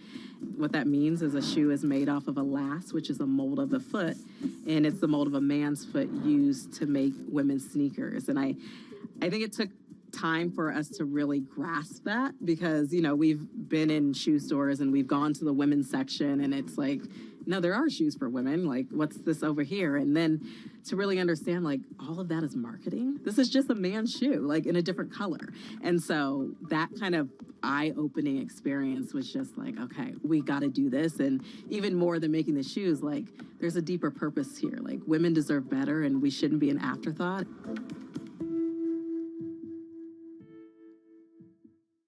How did Jeff Bezos realize you could sell anything on the internet? The web was growing at something like 2,300% a year. Anything growing that fast is gonna be big. Why did Bill Gates create Control-Alt-Delete? Kind of become the poster child of, hey, couldn't you have made this stuff a little simpler? And what inspired Diane von Furstenberg to create the wrap dress? The wrap dress created me. On the David Rubenstein Show, I uncover the untold stories of the world's most successful leaders, right here on Bloomberg. Slice through the noise. Forget the noise, ignore the noise. Is this just going to be noise? Just noise. It's noise versus signal. Now, more to the point. What is the lesson or the observation? Why do the biggest names in business choose Bloomberg? That is a great question. It's a great question. Great question. Great question. Best question I get all night. Bloomberg, top experts, great questions.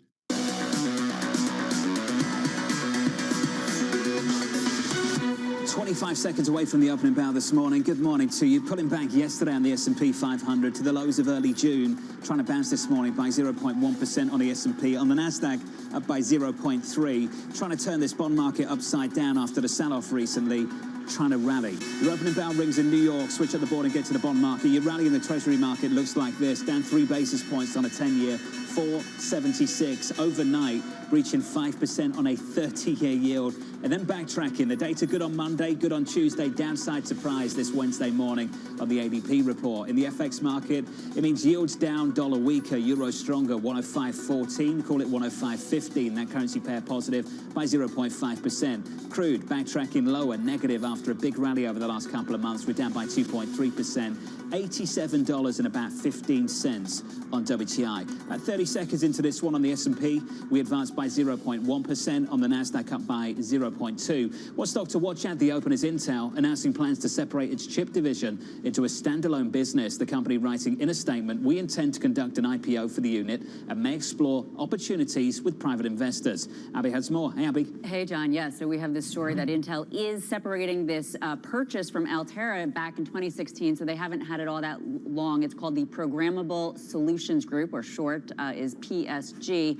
and they're basically going to put it into this standalone business either through an IPO. They will be looking for private investors, as you mentioned, and it's really the shift that we've seen in the landscape. Now, this stock has basically been in a range going all the way back to 2000 between about 80 and let's call it 30 or so, so a very wide range. But unlike most other tech stocks, Intel hasn't put in a new all-time high since the tech bubble. So clearly, investors probably want them to do something to revamp their business. Analysts are relatively positive on this move, saying that it's a prudent move to unlock shareholder value and raise cash. One of our BI analysts is saying something similar, that it bolsters capital resources for the company's pivotal investment in the Intel Foundry business, the quote-unquote North American star. So shares are responding relatively well today, up 1.6%. We also, on the year, have Intel up about 35%. What makes that really interesting, John, I would have guessed that Intel would be underperforming the SOX, or that chip index, but they're actually, you know, right in line there. So the SOX up about 34% on the year. Intel might even be gaining at this point. So investors like these changes that they're making. Up something like 1% this morning. Abby, thanks to that.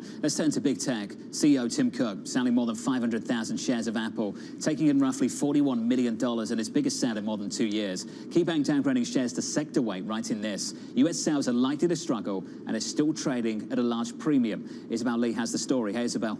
Hey, John, that still leaves Apple's Tim Cook with around 3.28 million shares, according to data compiled by Bloomberg. And the share sale, this is rare. It came after there was pushback around his compensation. This was announced in January this year when Tim Cook was earning around $100 million in 2021 and 2020. And as a part of the changes, his stocks award tied to Apple's performance will also increase by 75% from 50%. Sticking with Apple, as you said, the company was downgraded by KeyBank. KeyBank is saying that Apple is trading at near all-time high valuations, but its sales growth is likely to slow. In addition, international growth expectations for re-acceleration may be aggressive, and we see the stock softening to around 0.3%. Still, shares of Apple are up around 33% this year, but it has retreated somewhat from its all-time high in July to around 12%. Now the stock is down around 0.3%, John. Thanks for that, Isabel. Stock a little bit softer. I want to turn to Ford, slightly negative today in early trading. Some numbers from them on third quarter EV sales, up around about 15% year on year. This one jumps out. Electric F-150 Lightning sales fell 45.8% in the third quarter. The latest from Ford there. F-150 Lightning expected to produce sales increases in 4Q. Those numbers dropped in the last 30 minutes or so. Let's stick with tech. Palantir has emerged as the top pick for a contract to overhaul the UK's National Health Service, drawing some controversy. Simone Foxman has this. Hey, Simone. Yeah, John, this was a Bloomberg scoop that came after the bell yesterday. Sources tell us that Palantir, the winning bidder, could be announced as soon as this month. Of course, still subject to some final approvals, some legal arrangements. Now, this is less about the size of this specific contract than the potential for this to be a forerunner of future contracts with governments. The firm's on track for $1.26 billion in government sales this year. This deal over 5 years is about 480 million pounds, so $580 million, give or take. But as you mentioned, it has been extremely controversial. Most of these concerns have focused on data privacy. It was found, and according to leaked documents in 2020, that the company was allowed access to sensitive data about patients, employees, members of the public, things like political affiliations, religious affiliation, past criminal offenses. There was also criticism about the company's attempts to buy its way in to winning this NHS health deal. There was lots of hype in the summer for Palantir shares hitting a peak in August. We've seen that mitigate recently. Still, the name up about 140% this year. We're seeing some enthusiasm here, some positive catalysts, up close to 2.9% in trading today, John. Simone, thank you. Not seeing much enthusiasm with the banks. We all know about the issues we had earlier this year in spring. Let's talk about where we are year to date now. Bank of America's down 22% year to date. Morgan Stanley's off by something like 8 or 9. Citi really struggling. These charts are ugly. We're down about 12% on Citi. If you look at Bank of America and Citi, both of those names are trading below the post-SVB failure lows. KBW Bank Index not doing too much better either, going into earnings season. 2 Fridays away, it kicks off with JP Morgan results. We talked a lot earlier this year about unrealized losses in the bond market. I can tell you, in the Treasury market, if you're sitting on any of those bonds, those unrealized losses have got a whole lot larger. Wolf Research upgrading KeyCorp to peer perform with this to say, at least some good news on this front. We now see a greater likelihood of higher for longer rates extending well into 2024 and expect shares to enjoy greater tailwinds. Katie Greifeld joins us for more. Now, Katie, I think this raises a really big question. Are high yields good or bad for banks? Maybe when it comes to net interest income, and that's really the basis of this call, KeyCorp is rising a little bit after that upgrade to peer perform, and Wolf basically sees KeyCorp catching up to its peers. Other banks, they did benefit earlier in the cycle from rising rates in terms of that net interest income before those higher rates became a little bit punishing. And that tailwind, though, it was relatively muted for KeyCorp due to the bank's hedging activities. But Wolf now expects that KeyCorp's 2024 results will be materially higher, relative to its prior expectations. You can see that's giving a little bit of a lift to shares, but as you laid out, John, it's been an absolutely bruising run for these bank stocks. The KBW Bank Index, just zooming out a little bit, it's dropped 16% from the start of August, of course, as yields continue to soar. It's down more than 25% so far in 2023. A lot of those losses coming in March. And if you take a look at KRE, that's the regional banking ETF, it's sitting on 32% year-to-date losses. And I'll point out, John, that short interest on that ETF is back to levels that we last saw in March. Wow. Katie, thank you. Thanks for the update on all of that. The spotlight back on the financials, the spotlight back on the banks.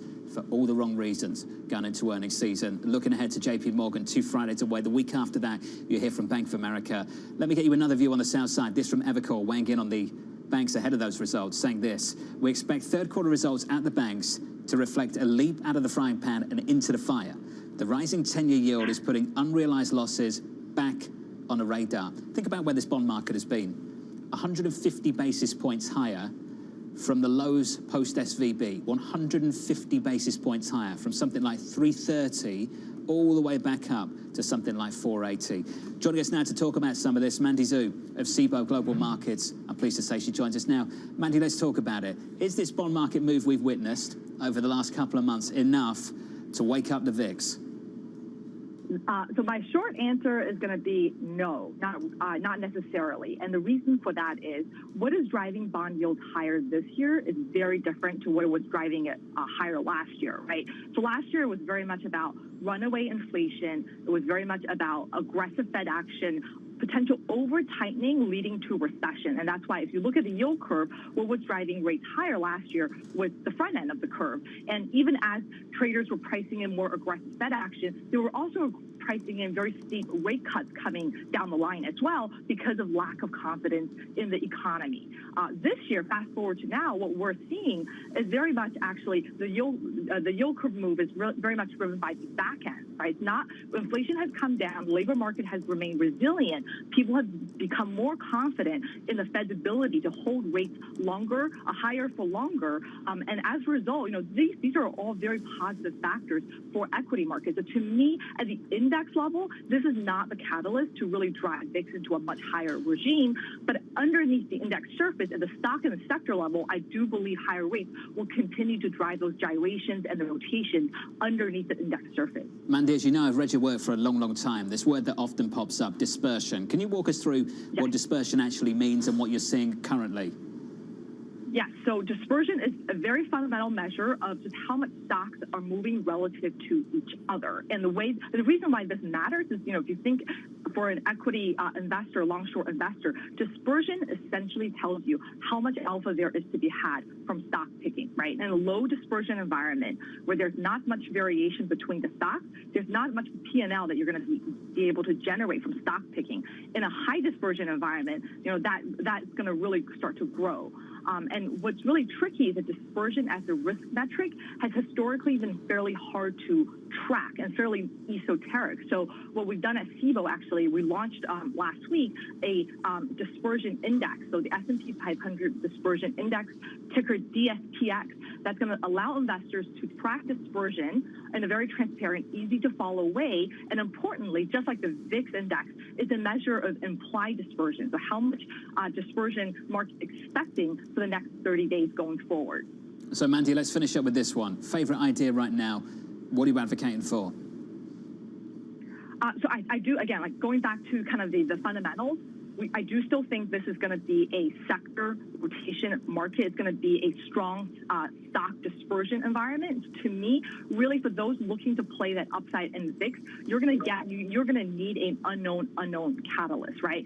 But if we go back to the VIX, one thing that I've been highlighting that we have seen in terms of pickup in activity is those buying of those upside calls. People are starting to get nervous in an environment where VIX is kind of in the mid to low teens, or despite the pop recently, starting to get nervous that the soft landing narrative is becoming too complacent. So we have started to see very strong pickup in activity in those VIX upside calls. But to me, to get that VIX pop, you need something more than just higher rates, because that is still very much a fundamental catalyst. It's not a macro catalyst that's going to drive volatility higher. Mandy, thank you. Let's catch up soon. The latest from Mandy Zhu there of SIBO. About 11 or 12 minutes into this session, equities up here by 0.3%, on the Nasdaq up by 0.6%. Big downside surprise on the ADP report. A little more data a little bit later. We'll get a PMI and ISM services read for you in about the next 20 minutes or so. Looking at the bond market, post-ADP report, yields dropping, down about 4 or 5 basis points on a 10-year. Let's call it 475. I think from the higher the session to the lower the session, we've had a range of about 15 basis points on a 10-year yield. Still some way to go to get through today's trading day, with a few more data points still to come. We'll catch up with Mike McKee in just a moment. Coming up, strikes emerging everywhere. The reality is there is a real wage pressure problem, and this wage story is a big thing. Everybody hears it all the time. So that helps drive the momentum behind, yeah, I deserve to get paid more. That conversation up next.